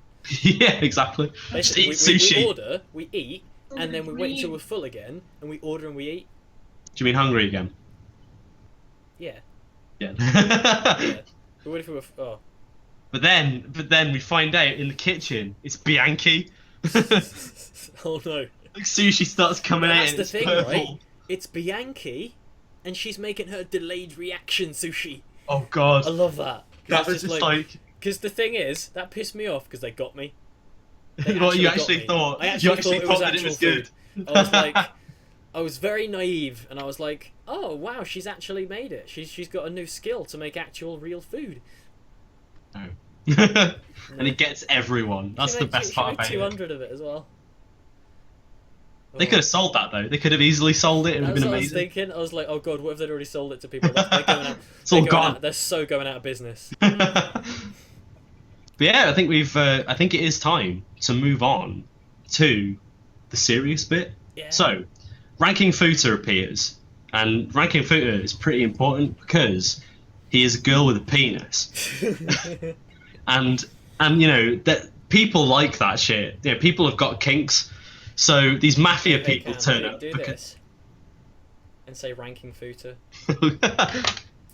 Ranking Futa. You said Wanking Futa. Wanking Futa. Well, you know, comes with the territory. But yeah, so these mafia people turn up because whomever controls the Futa controls the world, as they say in doujin circles. Yep. And this whole thing with Mukuro turns up. Oh, that's who we didn't talk about. Who? We didn't talk about fucking Hibari, who's like one of my favourite characters. We touched on him very briefly. He's the head of the disciplinary committee. Because I only know him as head of the disciplinary committee. Yeah, he's pro. He's amazing. When he was first introduced, I thought he was a villain. It's because he sort of is at the start, but he kind of is always. He's always like that. Like he just kind of is an entity unto himself. Yeah. So like he's allied with Tsuna and the others, but he'll still beat the shit out of them. I think it was clear when he was introduced, when it was going to be like, yeah, okay, this show is going to get serious at some point. It's what I love about Hibari. Because a character like him doesn't work for comedy, really. Yeah. Like, what I love about Hibari and the disciplinary committee as a whole is just the fact that they're like so generic. Like it's the whole classic cliche of the disciplinary committee being made up of fucking banchos. With their pompadours, and they're all massive and like. Ugh. It's so good. But yeah, like the thing I like about Hibari is he's like he's like this threatening character who you don't know how to deal with him because he's always like threatening to beat you up. He's just like this. He kind of comes across as this mean-spirited person that all he wants to do is hurt people. But he still has these moments where he's just stupid, like the bits where like Ipin gives him the chocolates. Like he just plays along with dumb shit. I'm trying to think of a specific example. There's just like stuff that makes him really silly. Yeah. But at the same time, he still has this air of mystery and danger. I think that's the thing, is that anything that he does that is remotely not serious becomes really silly because of what he is as a character. Just the bit where he's like in bed and he's like, you know what? If you wake me up, let's play a game. The game is called Don't Wake Me Up, because if I wake you up, I will kill you. Just so you know, I'm a really light sleeper. He's just a massive troll. That's what he is. He's well good. But I love him. He's fantastic. The reason we forgot to mention him is because his big pull, and the reason why I like him so much, is all the stuff that happens in the serious bits. Yeah. You know, Torbus brings up a good point, is we haven't talked about Dino yet, and Dino was pro. Dino was pro, but again... I don't know. He doesn't do a whole lot. He's not very. He's pretty ineffectual. In the sense, like he's important because he's like he is. Mafia guy. Yeah, he's Tsuna's senpai. Yeah. So he is quite important in that sense. Jones, though. He's got Enzio, and Enzio is like amazing. Massive turtle. He's Sponge Turtle. I like Dino's quirk, the fact that he's just shit without his men. Like, if any of his men are around, he's amazing. But take his men away and he's just bollocks. That's what I like about Dino. Yeah. Because I think he's brought in and he's sort of there to show us what Tsuna can become. Yeah. But he's also there and he shows us that Tsuna's going to become so much more. Mm-hmm. Because I'm looking forward to seeing Dino in the serious arc. Like, I want to see him actually fight properly when it's actually, like, something's properly on the line or whatever. Yeah. Because he was there to sort of give a picture of the Mafia world. And I guess the trouble is he doesn't really have... The only thing that Dino seems to be missing that everyone else seems to have is he doesn't like have any special abilities. He just has his whip. We haven't... Well, he's really fucking good with his whip, though. Yeah. Like, when bastard. When Lambo throws like 1,000,000 grenades out the window, and that's another thing I like about Dino, is how much he cares about his dudes. Yeah. Like Lambo throws all the grenades out the window, or Gokudera throws loads of bombs throws TNT out the window. I forget which one it was. Either way, loads of explosive shit is about to fall on his dudes, and he jumps out the window and just whips them all up with his whip, and it's like, yeah, man. Get out of here. Crackadow whip. Yeah, Dino's cool. Yeah. And his name's Dino. Dino. Dino the Bucking Bronco. That's his name. What? I was worried, right, that we weren't going to be able to talk for very long because it's just the two of us. Alan, it's the two of us. We've got fucking loads left to cover, and we're an hour and 20 in. Yeah, of course we are. It's us. It's us, and we both love this show. Okay, so I think that is actually everyone now. We talked about Kyoya a little bit, but I suppose we'll go into him more when we talk about this. Because as you say, this is where he really kind of steps into the spotlight. Right, so is the first fight... Is the first fight the one between Yamamoto you know what? and the Lion Man? No, the first fight is Gokudera. No, it's Goku. Like before we go into even that, yeah, because that's not actually a proper fight, is it? Yeah, there's the bit where everyone's getting beaten up, and it's the whole countdown thing, and Gokudera meets with one of the guys. I'm gonna forget their names because I've forgotten them. The guy with the glasses and the hat. Yeah. Glasses, hat, yo-yo guy, who I actually really like his design. Yeah. I don't know why, there's something about him. Like, I think the barcode on the cheek was a bit much, but I still really liked him. Carrots. He looks like a villain, but like he doesn't look I guess ultra imposing. But it works. I guess he really works as a crony, but someone who seems like a mid boss, I guess. His design really fits his position in the story. As well as his abilities, as you say, like using a yo-yo. Who does he think he is? Bloody Bridget. Only Bridget doesn't shoot poison at us. Oh, God. There we go. You got it? Chikusa, that's it. Chikusa. Chikusa. Yeah, he's the guy with the yo-yos and like the poison darts, and he's all like wah wah wah wah. He's nifty. I definitely liked him a lot more than like Denture guy. Oh, what birds? Or oh Dentures. No. Dentures. I think it's not Denture, not train guy. Oh, Ken. I like Ken. I really liked his ability, the fact that he can turn into animals by changing his fucking dentures, as you say. I suppose the problem with him is he doesn't do much. Yeah, that's the thing. And the fact that he's called his ability's cool, but in terms of like his actual position, his lines, what he does, he didn't seem quite as interesting. Do you know why? Why I think that Kyoya is a bit stupid? Why Hibari's a bit stupid? Why? Because Ken uses Lion Channel, and then Kyoya's like, oh, it's a puppy. It's a fucking lion. Yeah, that was funny. Oh, right. Oh, no. Wait. Whoa. Okay, so yeah, first fight is Chikusa versus Gokudera, and that's when Gokudera does the whole, I threw small bombs with the big bombs, so you think that the small bombs aren't as close to you as they actually are, and then blow up in your face. And like I mentioned this earlier, but this was the first part where like Chikusa gets hit with a bomb and it fucks him up. Yeah, like it just boom, straight up, he's done. And here's where we know, okay, those things aren't just comedy bombs. Yeah. They're not just for bomedy. They actually mess. They mess you up. And then that kind of goes into, there's the fight with Yamamoto versus Ken in the weird underground glass zoo bit. This is the point where I think I messaged you on Skype and I was like, okay, the show's good now. It's picked up. Business has picked up. Because they go to that place, because I mean, this is after Hibari's gotten battered already, and he's getting there, and he's got fucked over. But he shows up. They fight in that dome, and it's just like, yeah, they're fighting in a dome. And this is where Yamamoto, he gets serious, but only because he's going, I'll play along now. Like, this is like, because he doesn't really give a shit about what's going on, and it's like, okay, so I'm gonna go all out in this staged. Yeah, it's like I get it. When you're playing Mafia, you play for real. Exactly, yeah. You play for keeps.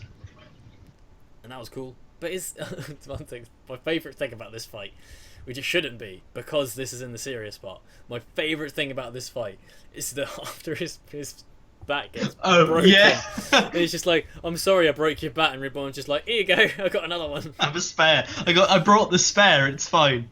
The fact that bat gets mullered so easily, though, I was just like, what? It just got broken straight away. Yeah. He only just got that. He hasn't done anything with it. Yeah. It just gets creamed. Oh dear. But yeah, so the fight you was kind of cool. have the mini fight. One of the things that I liked about this was It was a lot of build up. yeah, and you have the two characters and Mukuro, and you have a couple of like fights with them, and then they come back again later on Yeah, for another fight, because they're still which relevant. which I liked about this, because like they weren't just throwaways. Like Birds, the bloody twins, and the other Mukuro. I've forgotten what his actual name is. Emily, what's his name? Who? The other Mukuro with the black hair that you like. Oh, Lancia. Lancia, that's it. Which one was Oh, that? Oh, was Lancia, that the guy with the wrecking ball. Oh yeah, I wouldn't consider him a throwaway. Well, Because I'm assuming he joins Vongola, doesn't he? no, Does he not? no. Does he not come back again? I don't remember. If he does come back, it's in a very minor capacity. What? Okay, Yeah. that's I'm annoyed about that then. I know. So am I. We'll talk about it when we get to that fight. Because the thing is, the thing with Lancia, yeah, I completely forgot about Lancia. So, I mean, maybe that's just me being dumb, and I'm forgetting about him later on as well. Because we've got Clarinet Girl and fucking. first. We've kind of already talked about MM and the whole poison cooking. I'm going to turn your cool. clarinet. I think the big thing here was that they wanted to give every member of Tsuna's family like an opportunity to look badass. Yeah. And like look as like to make sure that everyone can be serious. Mm-hmm. So it's kind of hard to do that when you're. Yeah, it's kind of hard to do that when your power is I've got 2 massive plates of food. Yeah. But this succeeded. It's like I turned your clarinet into really bad food. Into the worst sub ever. And you died. And that was also a point. Cool where thing about her poison cooking actually fucked them up, like it's meant to, whereas usually it just gives them a tummy ache. Yeah, like she was just down for the count. Yeah. And it's just like because it was in her mouth when it transformed. It's just like ugh, it's gross. That was And I did like how a clarinet could turn into a Sanseticon though. Like it turned into a 3-section staff. That was cool. Yeah, that was nifty. Even in Ocean, he used it for like 20 minutes. Yeah. Not even that, like 2 seconds. That'd be an episode, like a little portion of the episode. Get in there. That was cool. And then there's the bloody twins and that guy that's just Birds. standing there. Friggin' birds. Now the only good thing about birds is that he introduces the birds, and friggin' the one bird that Hibari tames somehow is easily one of the best things about this show. That little bird stays in it, like it stays with Kyoya for like the rest of the series. Wow. And it's like been trained to sing the Namimori theme song. It's immense. That's pro. I love it. Oh, that's great. That bird is awesome, and it's called He Bird from then on. Sweet. Yeah, but in that fight, I think like it's not really a fight. Like it's just like, oh, I'm gonna kill him. It's like, no, don't. I'm gonna kill him. Punch your friend. I'm gonna kill him. Stab yourself. Yeah. What I liked about that bit was he throws the sword out, and the sword's like electrified, and then he goes, and it's poisoned. Yep. An electrified poison sword. It's like it's gonna mess him up. And I was like, why? Why do you need both? But they don't mention the electricity at all. You just see it, and he's like, it's covered in deadly poison. He just needs to prick himself, and then he'll die. Mm-hmm. But I think it was poisoned electricity. If you're shocked by it, you die. The cool thing about this fight, as it were, is not only does it give Tsuna an opportunity to do something badass for the first time and go, you know what, I'm going to take the hit for my family. Yeah. I'm going to protect my guys, and my lady that I love. But also you get to see Lambo and Ipin in their adult forms. Although Lambo doesn't really do anything, it's Ipin in a like martial arts get out being awesome. Yeah. That was the pinnacle of that fight, because I was just like, oh, you were adorable before, and you're adorable now, and it made me happy because I was like, she didn't actually give up martial arts.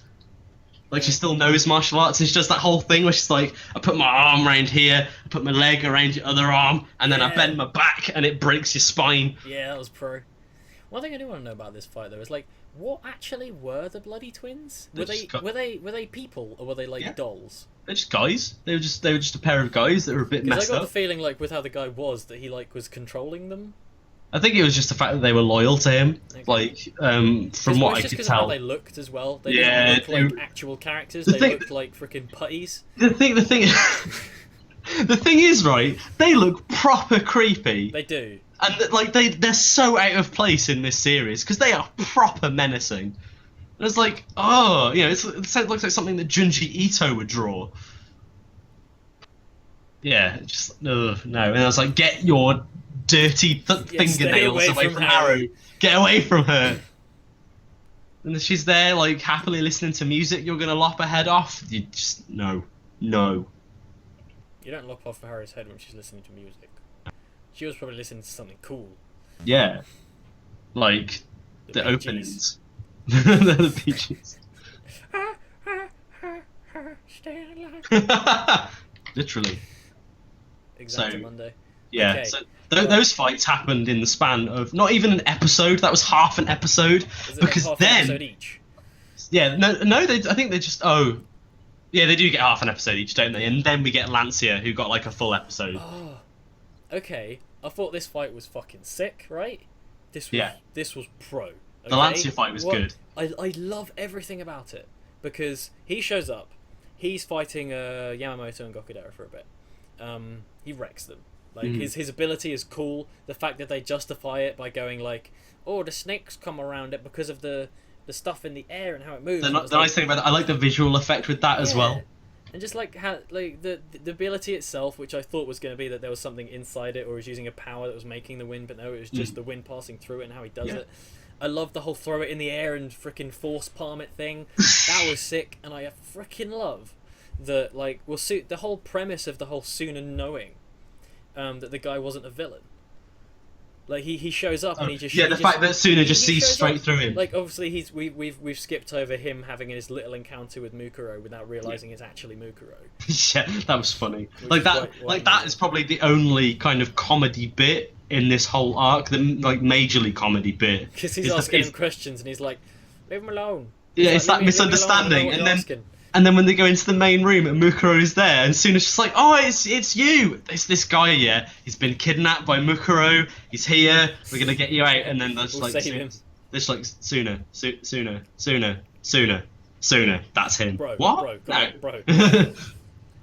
But yeah, so Tsuna shows up and it's sort of I think that the thing is when it happens you don't realise that like him calling out and him going, oh shit, there's a villain there, like oh shit, it's Mukuro. You don't realise him doing that is relevant until he explains it afterwards, and I adore that sort of that coming back to it. Oh yeah, because there's that bit where he's like, oh, I shouted at him just like I shouted at Lambo. Yeah, exactly. And it's like, why did I do that? At the time you go, that's I don't understand that line of dialogue, but then when it comes round, it's like, oh shit. And so when it all ties in quite nicely because it's like that's the power that he's the inherited from awakening the of his power, yeah. It's the Vongola bloodline. It's the ability to see through people and see their like true selves. Yeah. And the other big deal about this as well is the fact that we know that the guy that Tsuna met in the woods is the real Mukuro. Yeah. So we know that that's going to be the big bad fight at the end. But Reborn uses the last desperation shot in this fight. Yeah. So like you go on from this knowing like shit, they still got to fight Mukuro, but they've already used the last desperation shot. So what? And just the fight itself, once he gets desperate. I've got a lisp. Sorry guys. I'm very desperate. Or either that or I'm Desperate camp. for a drink. I'm desperate. It's like it's a camp lisp. But anyway, so the actual fight itself, like it's really cool how like he's managing to stop the magic wrecking ball that came in like a wrecking ball, and he manages to stop it, and then the guy's like, ha ha ha, I'm better with my hands anyway. And he starts wrecking him, and then when he freaking just batters him and drops the wrecking ball on him from the sky, and just breaks a hole in the floor with Tsuna in there, and it's like, oh shit, and then Tsuna's like, you only use that wrecking ball because you're not a bad guy, and you do it because you don't want to kill people with your own hands, and then it's just like, oh, I just love everything they did with this character, and so then obviously he gets his poison put in him, And sorry that I'm talking immensely over here and not giving you a chance. No, it's fine. No, carry on. I just got distracted. It's all good. Okay, but so when the fight comes full circle, he actually actively does the whole thing where he's seeing through him and he understands everything, and then Yo-Yo guy comes in and Knobs him off. and knobs him off. But literally, because he then turned this guy, and this guy's like, oh, I've been used all my life, like Mukuro's controlling me and everything. That thing with Mukuro, like the fact that Mukuro made him kill his entire family. Yeah. That was like, whoa, yeah. what? Like, this is serious, and this character, I'm really liking what he's doing. His ability's cool, and now you tell me he doesn't return, because literally He does. I've just checked. He does show up. Okay. But he literally does one thing and then fucks off. Okay. And then that's it. Yeah, because like we've had all the characters introduced now basically for the family, and from the moment Tsuna goes, turns around and says, look, you're not a bad guy. I'm like, right, this cool fighter who's had more importance than the other fighters we've seen so far has to join his family, and that's gonna be Pro. And like, they make a big deal about the fact that they have to save him. Yeah. And I'm like, why is he not joining? That is a missed opportunity, and I don't understand why he's not. Lancia, one of the things that I really like about Lancia is his design as well. Yeah, he looks badass. Badass, yeah. He's gar as fuck. I know, right? And he's got his crazy wrecking ball, and yeah, it is a missed opportunity, and it makes me sad because, like, again, he's got this like background and stuff. All I'll say is, like, someone does end up joining the family from this arc, so like, I think that's probably the reason why he doesn't turn good as well, because somebody else turns good from this arc. Mukuro, I assume. Yes. Well, good is, I suppose, good is a word for it. Mukuro's but the only character that would make sense to join. Yeah, Mukuro becomes a recurring character. Because that's the general shonen thing that happens. Yeah. Is that like early villains become heroes. Yeah, I wouldn't say he's a hero. Yeah. But he he's does. Like Hibari then. Effectively, he's like Hibari, but taken to the nth degree. Well, But like, yeah, so I think probably because they have that. He's like Accelerator. There you go. There we go. Yeah. But yeah, because of that, because they kind of went, right, well, Mukuro is the main thing being taken from this. They couldn't have him turn good as well. Or well, they couldn't have him remain as a lasting character because they've got the background. Yeah, that makes sense, because if he joined the family, that Mukuro joined as well. Yeah. It'd be weird for them to be working together again. Yeah, it would be really strange. So I need to take a Waz real quick. I'll be like one moment. God. There's no other person for you to talk to my wall scrolls. Okay, so Nagasone, who is your favourite character in Reborn? You like Lancia as well. That makes sense because you're both Gar. I don't know. Hi guys. I do live streams on my own, like, quite often, but now suddenly I'm on my own in an OKKO and I feel incredibly awkward. Sup? Reborn's great, isn't it? I think it is. I know some of you probably don't, but I think it's got that special charm, that little something that makes it really special. It's special to me. It makes me happy, and anything that makes me happy has got to be good. I hope that's Alan back from a Waz. I can hear a door opening. Yes, he's back. Thank Christ. I'm back. A shift. A shift. Like that right there. Like, even though I do live streams and stuff on my own all the time, that was the single most awkward moment of my life. Oh shit! I don't know why. No, it's all right. It's fine. I know the feeling. Like when you do live streams with people. Yeah. And suddenly you're on your own. Yeah, it's weird. I've dealt with it. It's all right. I just gushed about Reborn for a bit. It's fine. Sweet. That's cool. Because usually I just go, oh god, and start reading the chat. That's what I did. I haven't got the chat open because people were saying stuff that was annoying me, so I closed it a long time ago. But yeah, I was just like, hi guys, Reborn, it's great. Right away. So on the bombshell of that guy not being a part of the family, which is annoying. we move on to the return of Ken and Chikasa, and possibly my favourite bit in this entire arc is just the bit where Gokudera is at the bottom of the stairs, completely fucked. Oh, but before that though, the bit where he's at the fight bit we mentioned earlier, where he's like, oh, but it's the floor. Yeah. And then he's like, he goes, oh, and then he goes back, and then freaking the other guy just fucks his chest up. Yeah, just bang. He's just like, Hands oh, straight moment in. of respite, just, oh. Yeah, that straight in brutal. there, pushing down the stairs. But I just love the whole connection with the fact that the bird comes in and the bird starts singing the Namimori song. Yeah. And that processes in Gokudera's brain to, there's only one person in the world that likes that song, and it's Hibari. Throw the dynamite at the wall behind him, the wall blows up, and Hibari's there. I was just, the music starts playing, and I was just like, oh, there he is! I was so happy. This is where Hibari gets pro. Because he is fucking battered, man! And he doesn't fucking care. He's novel. Like, the thing that really sells him for me is that he is so battered, but then when Mukuro takes over him, and he's just like, oh shit, I can't use this body, this is fucked. How is he moving? How is he doing that? That's the thing I like about Hibari, is the fact that, like, Gokudera is scrappy, and he'll do anything he can to defend his boss. Yeah. Yamamoto is a nice guy, fights when he has to. Hibari just loves beating people up. Yeah, he just wants to He fucking... loves fighting. He seems like someone who fucking hates the concept of losing. Yeah. And it's like, I don't think it's even that. I think he just likes fighting. Because, like, he has that... They have that bit where the disciplinary committee and Hibari fight with Tsuna, Gokudera, and Yamamoto when they fight for the club room. Because they fight for the reception. And, like, Hibari gets beaten, sort of. But he just, like, he becomes really... That's when he becomes interested in Tsuna and Reborn as well, because, like, these guys can beat me, so they're on his radar now.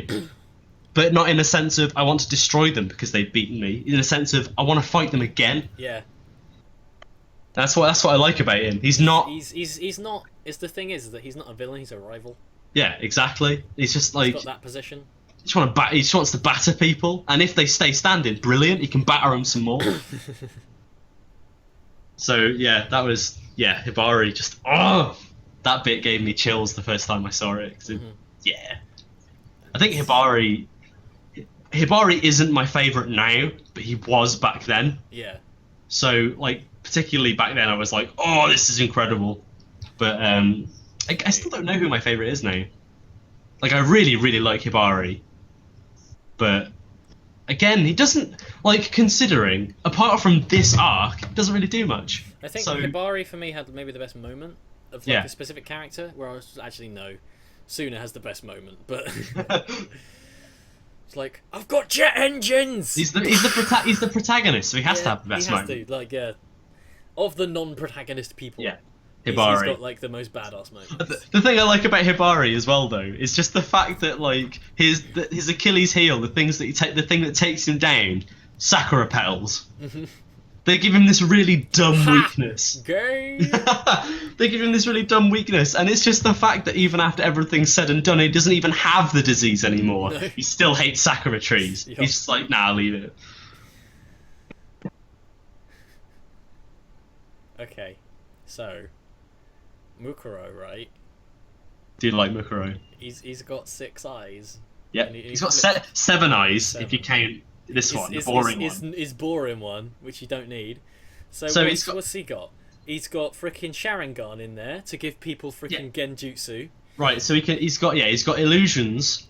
He can copy people's abilities. Yeah. He's got his, like, crazy death aura thing. Yeah. Which for some reason made his eye turn white. Like, the text in his eye turned white when he did that. Because that was truth. That was number 1, wasn't it? That was it was number 5, but that's like his most powerful one. Yeah. But I didn't like it on an aesthetic level. I didn't like it. So yeah, he's got that. He's got illusions, copying, aura. He had just like an offensive one, didn't he, as well? I can't, because he had one that is like it changed. Oh yeah, because he has 4, which is his dying will flame, which is like when he goes into normal fighting. Animal. Oh yeah, he could summon animals. Oh yeah.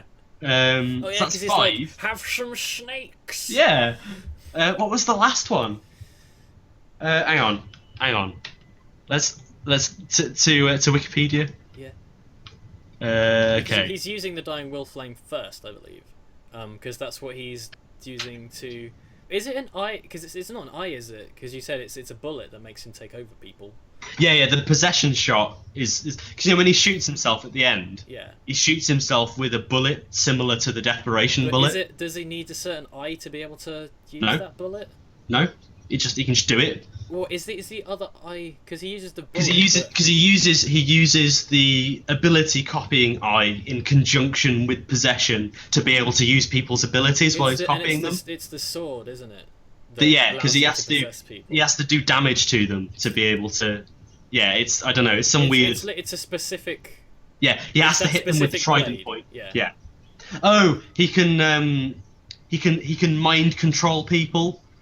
Like he can't. Oh yeah. Because there's a difference between like the mind control that he does, which is the last eye, is different to actually possessing them.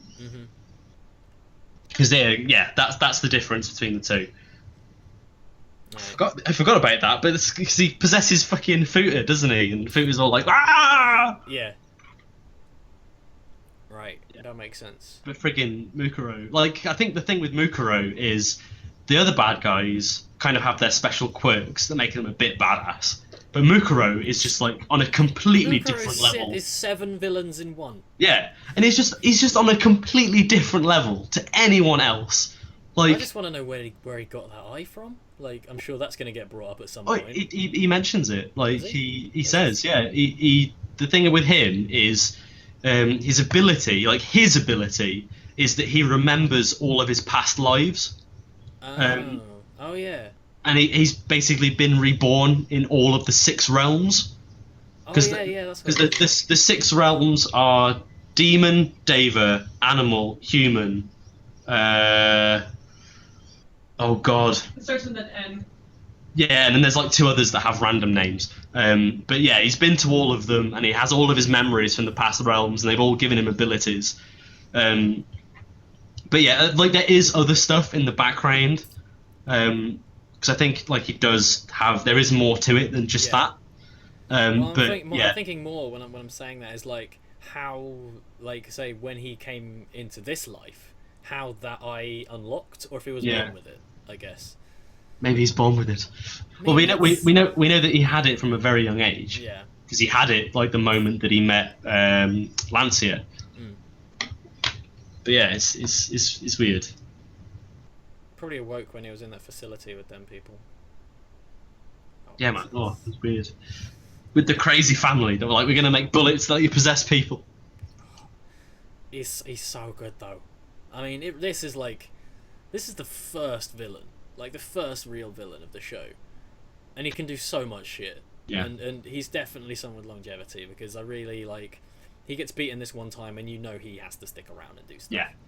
Like, I mean, you know anyway, because obviously at the end they show like him being a child, and I'm just like, oh, like him taking over that child when they were at they were at like a football game or something.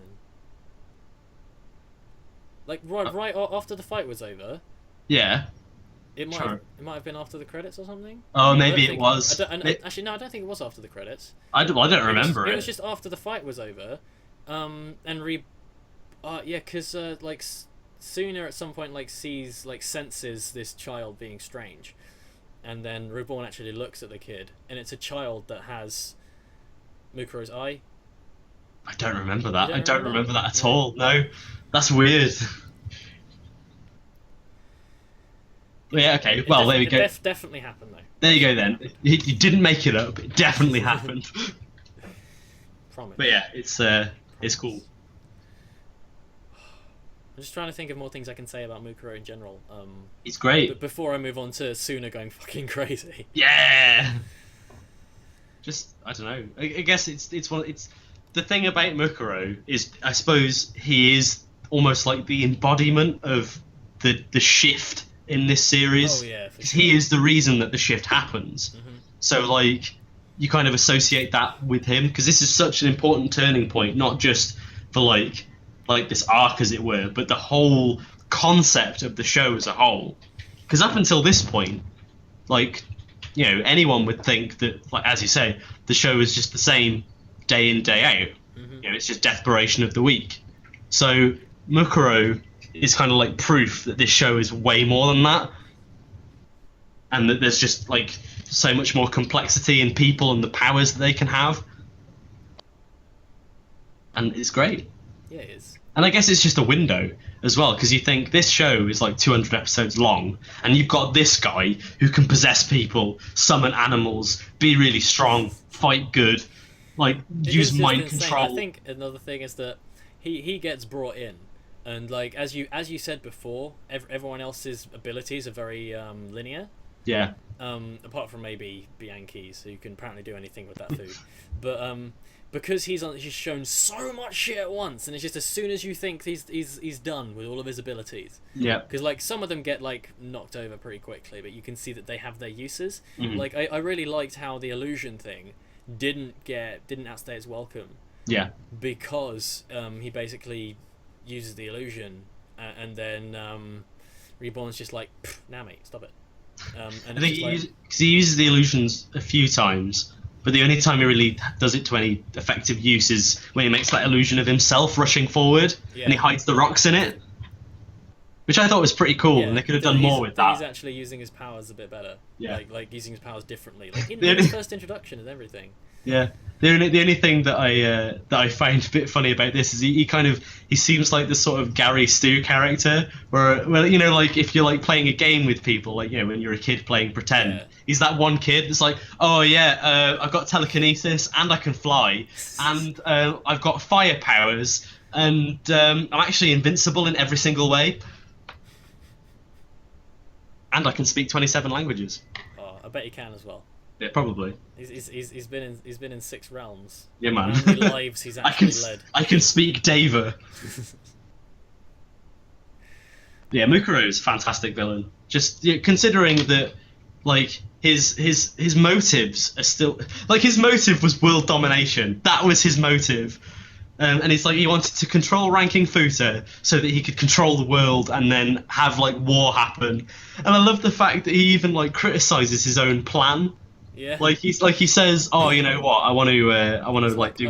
I want Tsuna so I can be in control of Vongola. Yeah, I want to be in control of Vongola so I can take control of the world." And he's like, "Oh, is that a bit dramatic?" It's a bit of a jump as well. I control this kid with his 5 people. And right, I made sure that you got to this point so you could be at your strongest when I take you over. That is such a melodramatic villain thing to do. I have purposely got you to this point just so I can beat you at your best. Imagine if, like, episode 2, he just runs up to him and he's just like, "All right, mate, you're mine now." And he's like, "What's going on?" It's because he knew that he'd have to make all the effort at that point. To make all the effort to like unlock his Vongola powers. Yep. Bloody Mukuro, man. Okay, so there's no other desperation bullets, but hang about. Oh, Leon has a glove baby. He's a cocoon. He has a baby. And he's like, "You're not gonna put those gloves on." And he's like, "I'm gonna get the gloves." And he gets the gloves, and it's like, "Oh shit, they're oven mitts." I like how Tsuna just like is so disappointed. He's like, "What the fuck?" I flipping thought, right, that like this thing was gonna be. I knew it was gonna be the gloves. Just because I'd seen them, it's like they're in the opening, everything like that. I knew it was going to be the gloves, but I thought it was going to be the gloves. The actual gloves, yeah. The actual gloves, not freaking, like, mittens. I was like, damn it, Reborn. You get me every time. It's like, you got to put jokes in the serious moments. Yeah, man, so the mittens. He gets his freaking mitts on. And then it's a new kind of bullet, which we talked about earlier, in the why it's so cool. The reasoning behind it not ripping his clothes off. What I find quite funny about the gloves as well is he like raises his hand up to block Mukuro's attack, and it gets blocked by the gloves, but it doesn't get blocked by the gloves. It got blocked by the bullet that was under the gloves. So those are literally, until he transforms, those are literally just gloves for all we know. They're literally just a pair of woolen mittens. They're special. Maybe they're like woolen mittens that don't catch fire very well. Like they're fire retardant, so they don't just burn to a crisp when it does everything. But yeah, the criticism shot is really cool. I like the criticism shot. The only thing that disappoints me about the criticism shot is the fact that it hasn't got a cool pun attached to it. No. They could have called it like, because it's a critical moment. It could have been the critical system shot. Yeah. I suppose that probably wouldn't have worked in Japanese. So. Oh, no. Well, to be honest, Deathpiration, I'm not sure if that's is the Japanese a pun as well? I think the Japanese is a pun, yeah. Because when I first watched it, I will admit this now, I watched a fan sub. Oh no. And they didn't translate it as that. They just translated it as a dying will bullet. So I don't know if they have just done it for the sake of doing it, or if it is actually a pun in the Japanese. I think it is. I want to say it is. I would like to say it is. It definitely fits what the show's going for. Yeah, exactly. But yeah, it's just a dying will bullet. And some of the other stuff as well. Like, I noticed that with Ryohei, like his catchphrase changed from time to time. Because Ryohei was like, in the Crunchyroll like subtitles, he usually said "to the limit" instead of "to the extreme." But he flip-flopped between the two, whereas in the sub that I watched, he was always "to the extreme," which annoyed me a little bit because he's extreme. Extreme. He's extreme. He's like extreme dinosaurs. But yeah, Tsuna in his actual like burning glove form. Those orange eyes, man! I just lost my shit. I just thought, it looks so cool. I was waiting for it. It happened. I was not disappointed in the slightest. The X gloves, the X gloves are so cool. Yeah. Just their design and everything is amazing. In the fight, when he's just like, he hasn't figured out how to use the gloves yet. It's like, he's figured out how to use the gloves. It's the bit. It's how he does it as well. They don't just set on fire. He like proper puts his hands up to his head and is all like. Actually, I'm a badass. The first thing that happens after he gets the gloves is they go through the whole thing of like the puppets are attacking him. Yeah. And it's just like, haha, you can't hurt your friends. And it's like, can't you tell what he's doing? He's taking the hits so that they don't get hurt. Yeah. And it's like, he's better than you. You're such a bro. And then he knocks him unconscious and everything. And he's just, because when he's just standing there, and it's just like, oh shit, like this guy is silent. Like the atmosphere completely changes. It's not like that's a new Tsuna right there. Everyone's like, before that it'd have been like, oh no, oh please don't stab me with your trident. Yeah. Oh. He's saying that to Futa. That was a lame joke. Don't stab me with your trident, Futa. I had to. But yeah, it's just, like, once again, you've had this complete change in atmosphere with the actual, like, arc beginning, and then you have it again when he gets hit with the criticism shot and just becomes this completely different character. But it's still Tsuna. Like, it's that weird thing of, it's still Tsuna. It's Tsuna in desperation mode. But yeah, it's everything condensed into one. It's like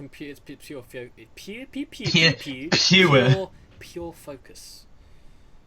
And he's all like, everything right, and it's sick. And as I mentioned before, fucking jet engine hands. Yeah, man. That was amazing. It's like, off the wall. You're gonna that was literally on the sword. That was literally off the wall. Yeah, it fucking was. Actually, it wasn't because he never reached the wall. But true. He didn't bounce it was near the wall. It was near the wall. Yeah, man. And you see it in the opening as well, in flying using the X gloves, and it's just like, you can like fly around and do all the crazy spinning and shit, and then he punches Mukuro, and it's all like, oh yeah, take that, you bastard. And it's I actually have to ask you, because we skimmed over this bit, when Mukuro shot himself, what did you think at that moment, like before he possessed everyone, when he was just like, yeah, I can't be arsed with this? I don't know. I was basically at that point, I was basically thinking, I mean, there was no desperation, but we knew something else was like we knew that Leon was sort of ill for a reason. Mm-hmm. But when Mukuro got battered, and I was just like, that's a bit anticlimactic. Like, he's been brought up and he's just gotten wrecked now. He's got mullet straight away. But still, so I wasn't really sure, because I knew that he wasn't done. I knew that he wasn't dead. But I wasn't sure. The weird thing was the gun that he used to shoot himself was like glowing. It was really weird. Like that's not explained. But then again, what is in this show? Very little. It's a magic. Hey man, it's explained why Shamal's mosquitoes cancel each other out, right? It explains what it needs to explain. because bloody what's his name's? Oh, I've forgotten his name again. But the wrecking ball with the grooves in it, making the air currents. Lancia, that's it. Yeah, that's explained. Like, so much stuff is explained except for that. The other thing as well, like, I'm going to bring this up now while we're talking about explanations for things. The 10-year bazooka, yeah? Yeah. Like, what is it like for people on the other side? Like, 10 years in the future, adult Lambo could be doing anything. That's the thing. They sort of they do it with Epine.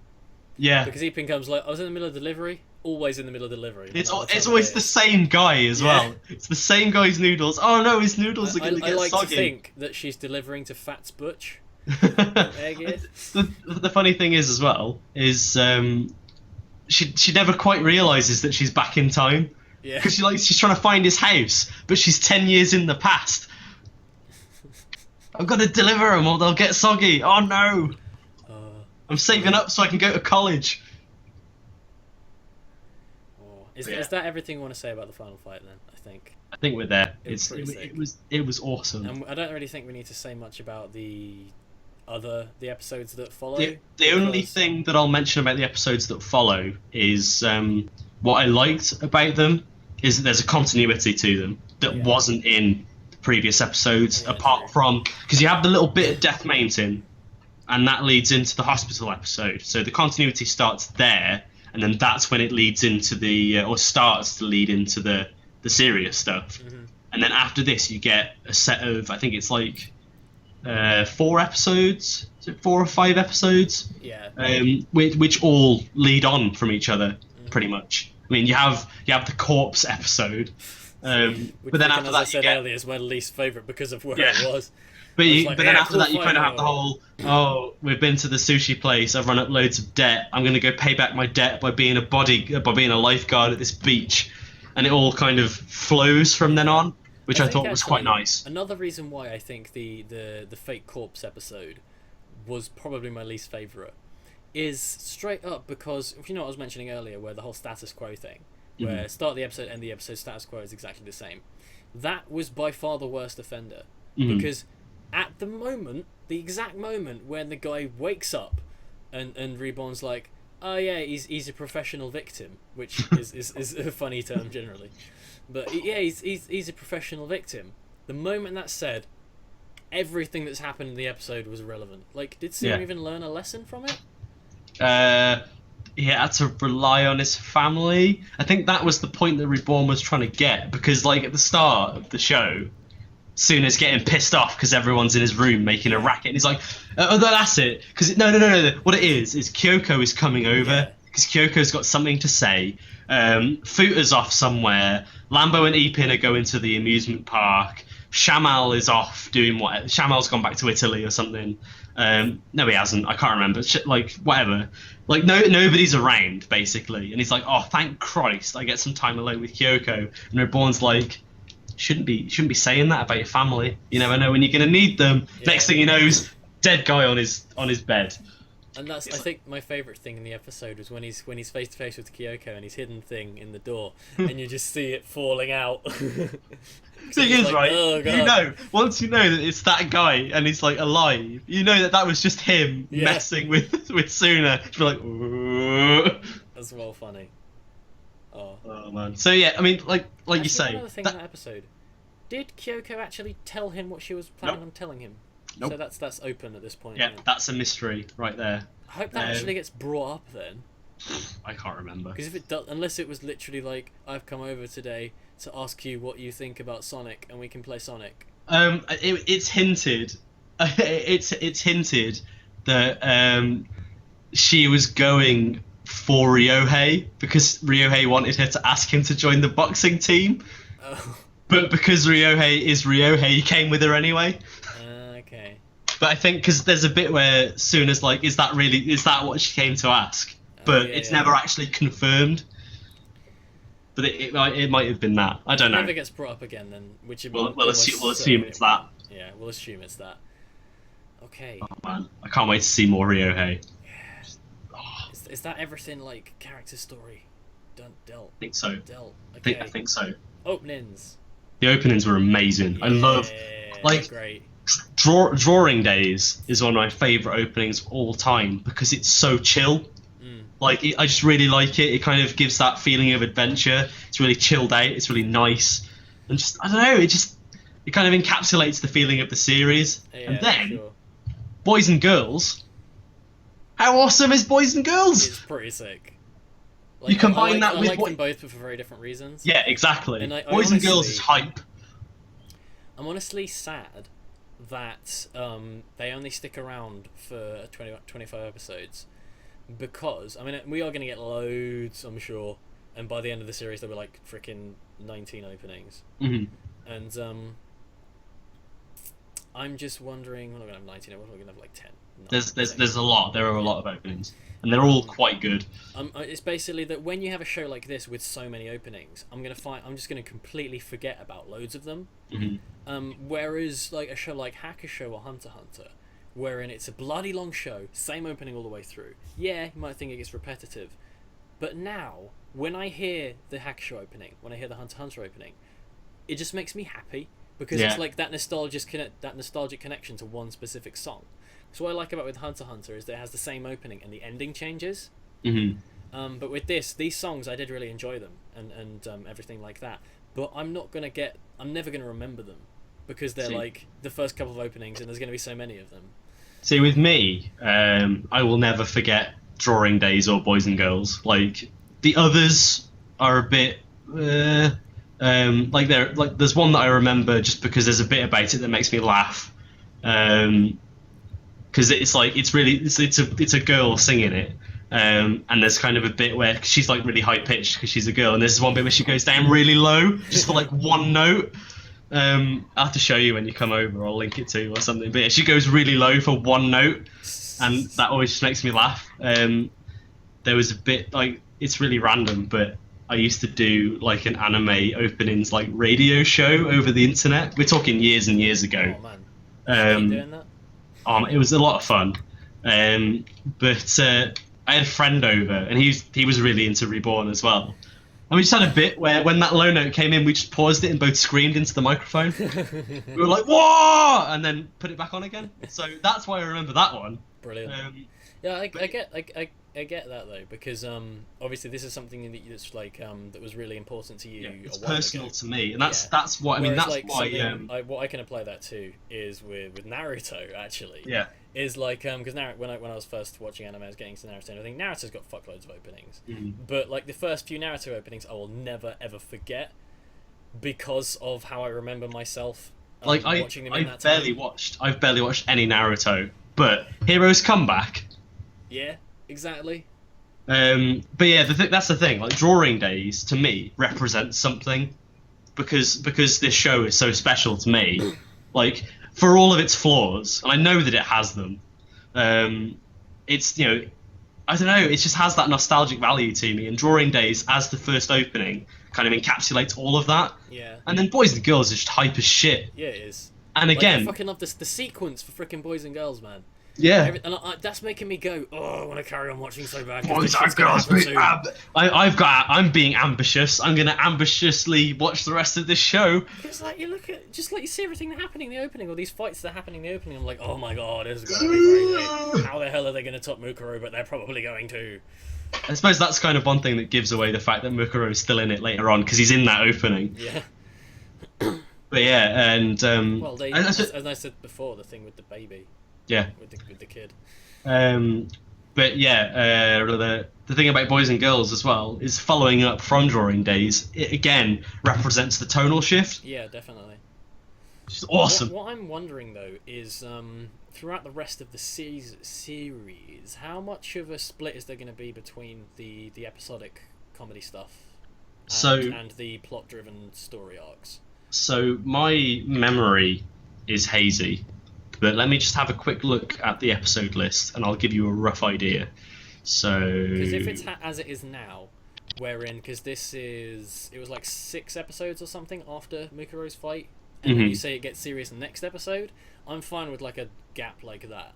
So, yeah, because episode 34 is when like stuff starts kicking off like straight away.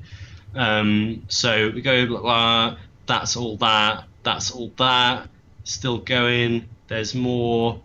So all of episode 2 is pretty much action. Pretty much. In fact, yeah, it is. The entire arc is just fighting by the looks of things. So wait, the entirety of what, the next 30 episodes? Up until about episode 65, it's just pretty much straight up. I think there's like the odd episode, which is just like not, but for the most part it is. Right. Looking through Crunchyroll, yeah, season 3 is 8 episodes long. What? Apparently. Right. But that, so like season 3, that 8 episodes is just like, that's filler, not well, filler. It's not really filler because I'm pretty sure it's all in it. And then season 4, which is episode 74 onwards, up until 101. That's quite an involved arc. That's the arc where I stopped watching. And yeah, that's, while it's not, that is the shift where it goes properly into shonen battle manga. So while there are episodes where stuff doesn't happen, there's still things going on.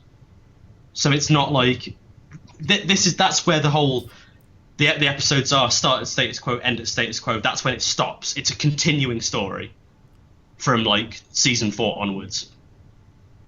And that's all I really have to say about that, because that arc goes on for like 2 seasons. And then we're getting into territory that I don't know about, because like around season 6 is where I don't know. So yeah, it kind of rolls on for a bit longer, and then you just go straight in with like this really long arc that goes on for ages. I can't wait. I'm gonna watch it all. Yeah, man. So am I. Maybe I'll review it when I'm done. You better. I've reviewed 2 fucking bastard long, 3 actually. God, I've reviewed 3 shonen series that are over 100 episodes long. And, it's just what you do now. Yeah, it's because fucking no one else does it. Like with these series, people do like episodes and stuff. People don't really review properly, like the really, really long shows. It's because it's too much effort. That's why. Yeah. But you know, you're desperate. I'm desperate. It's more a case of like, if I'm gonna watch it, I'll review it because it's long. Yeah.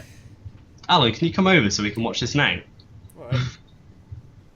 You wait until Yeah, we're gonna end the stream. I'm gonna end the stream and watch more Reborn. Bye. Right, shall we move into final thoughts? Yeah, right. Because like we've been going on for 2.25 hours, and I feel like this is going to end up our longest. Actually, no. No, it's not. Kuroko 3 was 2 hours and 40, wasn't it? Yeah, so we'll never beat that. We're not going to get that far. No, we've done a good job of it though. But yeah, I think some other stuff, my list. the desperation is like spreading. Some other stuff like character designs and some of the background music and that we can touch on when Ebby's with us when we do the following seasons, I would say. So man, Ebby's gonna have some work to do to get caught up. Yeah, she is. Like, because she got ill after watching like 8 episodes, so she's not even that far in. So, we've got. Don't forget, we've got that thing that we need to talk about at the end. That's just reminded me. Yes. So, I'll go fast. And yeah, just going from what I said earlier, it's going to be weird putting a rating on something that isn't finished, because I can't be like, oh, its ending's not conclusive because it's this first season. But I mean, in terms of like the episodic comedy stuff was enjoyable to a point, basically. Yeah. If I watched anything more than 1 or 2 episodes, I got very bored, but because I had to watch it in a time frame, I couldn't just leisurely watch it. And honestly, I was trying to force my way through it to get to the good stuff, or to get to the more meaty stuff. I think that's what a lot of people end up doing with this show. Yeah. Like they either drop it because it goes on for too long before it gets good. I can't imagine how many people would have dropped it in the first 20 episodes. Yeah. Like, because they would have ended up really loving it as well. Well, yeah, because they go in expecting shonen battle manga, and shonen battle manga doesn't start for like the whole season. Yeah, pretty much. So, with that said, I feel that the show is set up a bit strangely in that regard, because there is no blend, there is no grey area. There is a point where it switches, and it doesn't switch gradually. Let's put it that way. It doesn't literally just go serious. Because like you get the episode with Futa and Chikusa is there. Yeah. But when you're watching it the first time, you don't realize what he represents. Mm-hmm. And then it's like, oh, okay, bang, suddenly uber serious. Yep. And so, but because of that, and how like I did spend a lot of the time I was watching the episodic episodes, not really enjoying myself to a great degree, but the actual story arc that we got in the midst of this was very, very entertaining. I loved every minute of that. So it gets a 6 for what it is here, and I feel like by the time I've watched all 200 episodes, that's only going to go up when I get more of the stuff I actually want. I guarantee it. Like, looking through this episode list has reminded me of some of the shit that happens. Like, I'm just like... If from here on, like if the entire second season is like is so action focused, I'm gonna love it. Looking at it again, the way it works is the first episode of the second season establishes what is going to happen. Like, so the enemies are established right away, and then there's like a few episodes of like preparation, because it's like an arranged thing. Yeah. But the difference with that is you know something's coming. Like, something's coming and it's coming soon. Mm-hmm. So it's not the same as the first season where you're spending 20 episodes not knowing whether you're actually going to get something in the next one. So yeah, this one establishes what's going to happen and then makes it happen, which is nice. And so, as I said earlier, like even though I wasn't particularly enjoying a lot of the episodes, I really liked the characters throughout. So the episodes themselves were entertaining because of how much I like the characters, and it's those episodes that probably made me like the characters as much as they did. So they did have a purpose, but I'll leave it at that for now. Over to you, Crows. So, I absolutely adore this show for so many reasons, and like I said before, the first season in particular is flawed, and I think, like I say, my theory as to why it's flawed is because when it started, I can only assume it was meant to be something else, and it just kind of gradually turned into this other thing, and I'm so glad that it did. And like when I first watched it all those years ago, I stuck with it then. And it paid off, and I'm kind of happy that I knew about that, because I wouldn't have suggested that we did this show had I not done that in the past. Had I not been aware of how good it gets, I wouldn't have been like, guys, trust me, watch this. I really would be interested to know what your reaction would be watching this for the first time now, going in with the exact mindset I did.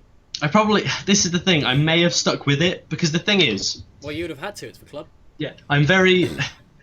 Like, as you know, I'm very pernickety about comedy shows. Yeah. Because the problem that I have with like anime comedy shows these days, like modern anime comedy shows, is that they are all pinned on one joke. Yeah. Like, I call them one joke shows. Like, the first episode will establish what the joke is, and then every episode from that will build on that joke. And that frustrates me. Reborn is very similar. Like, Reborn dances on the line of being that for the first 20 episodes, because the joke is, this is Tsuna, he's rubbish at everything, the baby shoots him, suddenly he's awesome. The difference, the thing to me that makes Reborn special, is it isn't just that. Like, that is the underpinning like line for the first 20 episodes. However, you have a cast of characters that are all very diverse. And even though those cast of characters kind of have that underpinning one joke as well, so you've got like Gokudera, who's desperate to impress and be the right-hand man. You've got Yamamoto, who is like the really nice guy who thinks it's all a game. You've got Lambo, who is a kid that makes things blow up. Ipin, who has her friggin' gyoza kempo. Bianchi with her poison cooking. They're all kind of very, very linear, this is the character, this is what the character does. Very gimmicky. But because it's not pinned on just one gimmick, every character has their own thing that makes them unique and interesting. The way that they all intermingle and kind of have these different combinations as the show goes on, that makes it interesting to me. It's a matter of chemistry. Yeah, it isn't all pinned on one character or one specific interaction. And that is just personal preference. Like, I know like we did a live stream a couple of weeks ago. We did the Oh No No OKKO live stream. I was very tired and I wasn't in the mood, and I got very ranty about that. But I understand that people enjoy that. I simply don't. And I think that's one reason why I like Reborn so much, because Reborn is like the exception that proves the rule. Mm-hmm. Reborn does it, but does it well, to me. And then you get to episode 20, and it just becomes everything I love about anime, straight away. So this is weird for me, because I have to review this as a single season, knowing what's coming, because I've seen it before. It was a long time ago, but like I know it gets better, so I've got to try and kind of remove myself from that. So, it's a difficult one. I'll give it a 7. I'll give it a 7. That's what I was expecting from it. I will give it a 7, but that will go up. Like obviously Alan hasn't seen it, so he can't say the definite. What's that smell? Smells like a special cam rating, shooting from the distance. Reborn season 2, 10 out of 10. It probably will be. Like, I wouldn't be surprised if after I watch season 2 again, I'm just gonna be like, this is a friggin' 10. I'm gonna retroactively give the first season a 10 as well. So yeah, like, as I've said many times throughout this stream and beforehand, I love Reborn. It is one of my favourite shows of all time. And I don't understand why people don't talk about it more, because apparently everyone's seen it. Yeah. By the looks I didn't even realise. And it's just like, oh my god! This like relic of my childhood. This is Pat, Eric, and Milo that have all seen it all. It's like this is my older teenage years in an anime show. Not literally, but like, you know, this is what I watched when I was an older teen, going through like my angsty phase. This is what made me happy in those dark times where I wore like eyeliner and stuff. I did that. When you were all Chinibyo. Yeah, man. So yeah, this show is absolutely fantastic, and like, I get that people don't like it, and it's all right. I forgive you. You're allowed to be wrong. Okay, now to get on to the important stuff. So as you may notice, the next episode is only 1 week from today. That is because of what's coming after. So next time we're doing Oromonogatari with Emily. Emily, show your mug. Emily, come here. She's taking a sweet time. Well, I was in the middle of doing something. Oh, well, I'm sorry. It's okay. It's worth it. Look at the people. Say hello. This is Emily. You know her. Yeah, it's that one. Get down. Get down. The camera's there. She's going to be joining Cam sitting next to her. Hello, everyone. That's better. So she's going to be joining us next time, because she's the one who bought Oromonogatari manga and stuff, and we got us all excited about it. We couldn't do it without her. She is basically the one that went, oh my god, this is so good. And I think a lot of people have already seen it, so giving you just 1 week to watch a 2-course series probably isn't too big of a deal, because a lot of people have seen it already. Mm-hmm. We haven't. We're going to sit next to each other and hold hands and watch it next week when I'm at Cam's house. But following Oromonogatari, we unfortunately have to announce that we are going to be taking about a 3-month hiatus from doing OKKO Anime Club until somewhere in January, because there's some stuff going on in personal lives that's going to make the rest of October not doable, and in December Ebby is away in Japan for a while, and it's Christmas. And it's Christmas. Thing is, we took a break for Christmas last year. Yeah. That was like just like over a month. So it's the same as that, just for a bit longer, basically. Because there are some things going along now. Like, we've got MCM this month. There's stuff going down. And I think, to be perfectly honest, we could all do with a break. Yeah. Like, it's getting to that point where, like, I know we don't do these, like, very often, but when you do anything regularly, whether it's every 2 weeks, every 3 weeks, whatever, it does start to get a bit of a drag. And I think we're all kind of feeling the burnout. So rather than letting that actually happen, we're going to take a bit of a break. And then when we come back, we'll be supercharged. Super back on track. And we will we will let you all know what our first comeback show is going to be next time. It's gonna be something awesome. It's going to be something awesome. And you'll have plenty of time to watch it. So we'll leave it at that. And We love you all so much. We do very much. Thank you all for joining us. It's been wonderful. Super wonderful. Even though we didn't have our Pajezzas with us. I miss her. I miss her so I miss her much. dearly. As I said earlier, because we're at the end of the stream now, so I have to say it again. Every single one of the 27 people watching now, probably 25. Actually, no. Do you have it open? No. 26 of you, so one of them counts as me because I got it open, probably. Every single one of you needs to tweet at BazarJelly5 telling her to get well soon, because we love her to pieces. And I'm sure all of you do too, especially UCD if he's still here. Come on. But we need Abby to get better. Yeah, we do. In time for Oromono. In time for Oromonogatari. Or just in time for her to generally enjoy being alive. Well, yeah, that's true. So, I was going to say something, and I've forgotten what it was. Never mind. Did I derail you? No, you didn't. You need to get on there, and you need to tweet her as if your life depended on it. Tweet her with your dying will. Yeah. As if it kills you. Desperately. You need to Yes. desperately tweet at Abby. And that about wraps us up. So we will see you all in Juan Week for our maiden departure on our hiatus episode, and very looking forward to it. Very looking forward to actually watching the rest of Oromonogatari. So thank you all for joining us. I've been Backles. This has been Tensils. Soon to be Tinsel. Soon to be Tinsel, and we'll see you soon. Bye.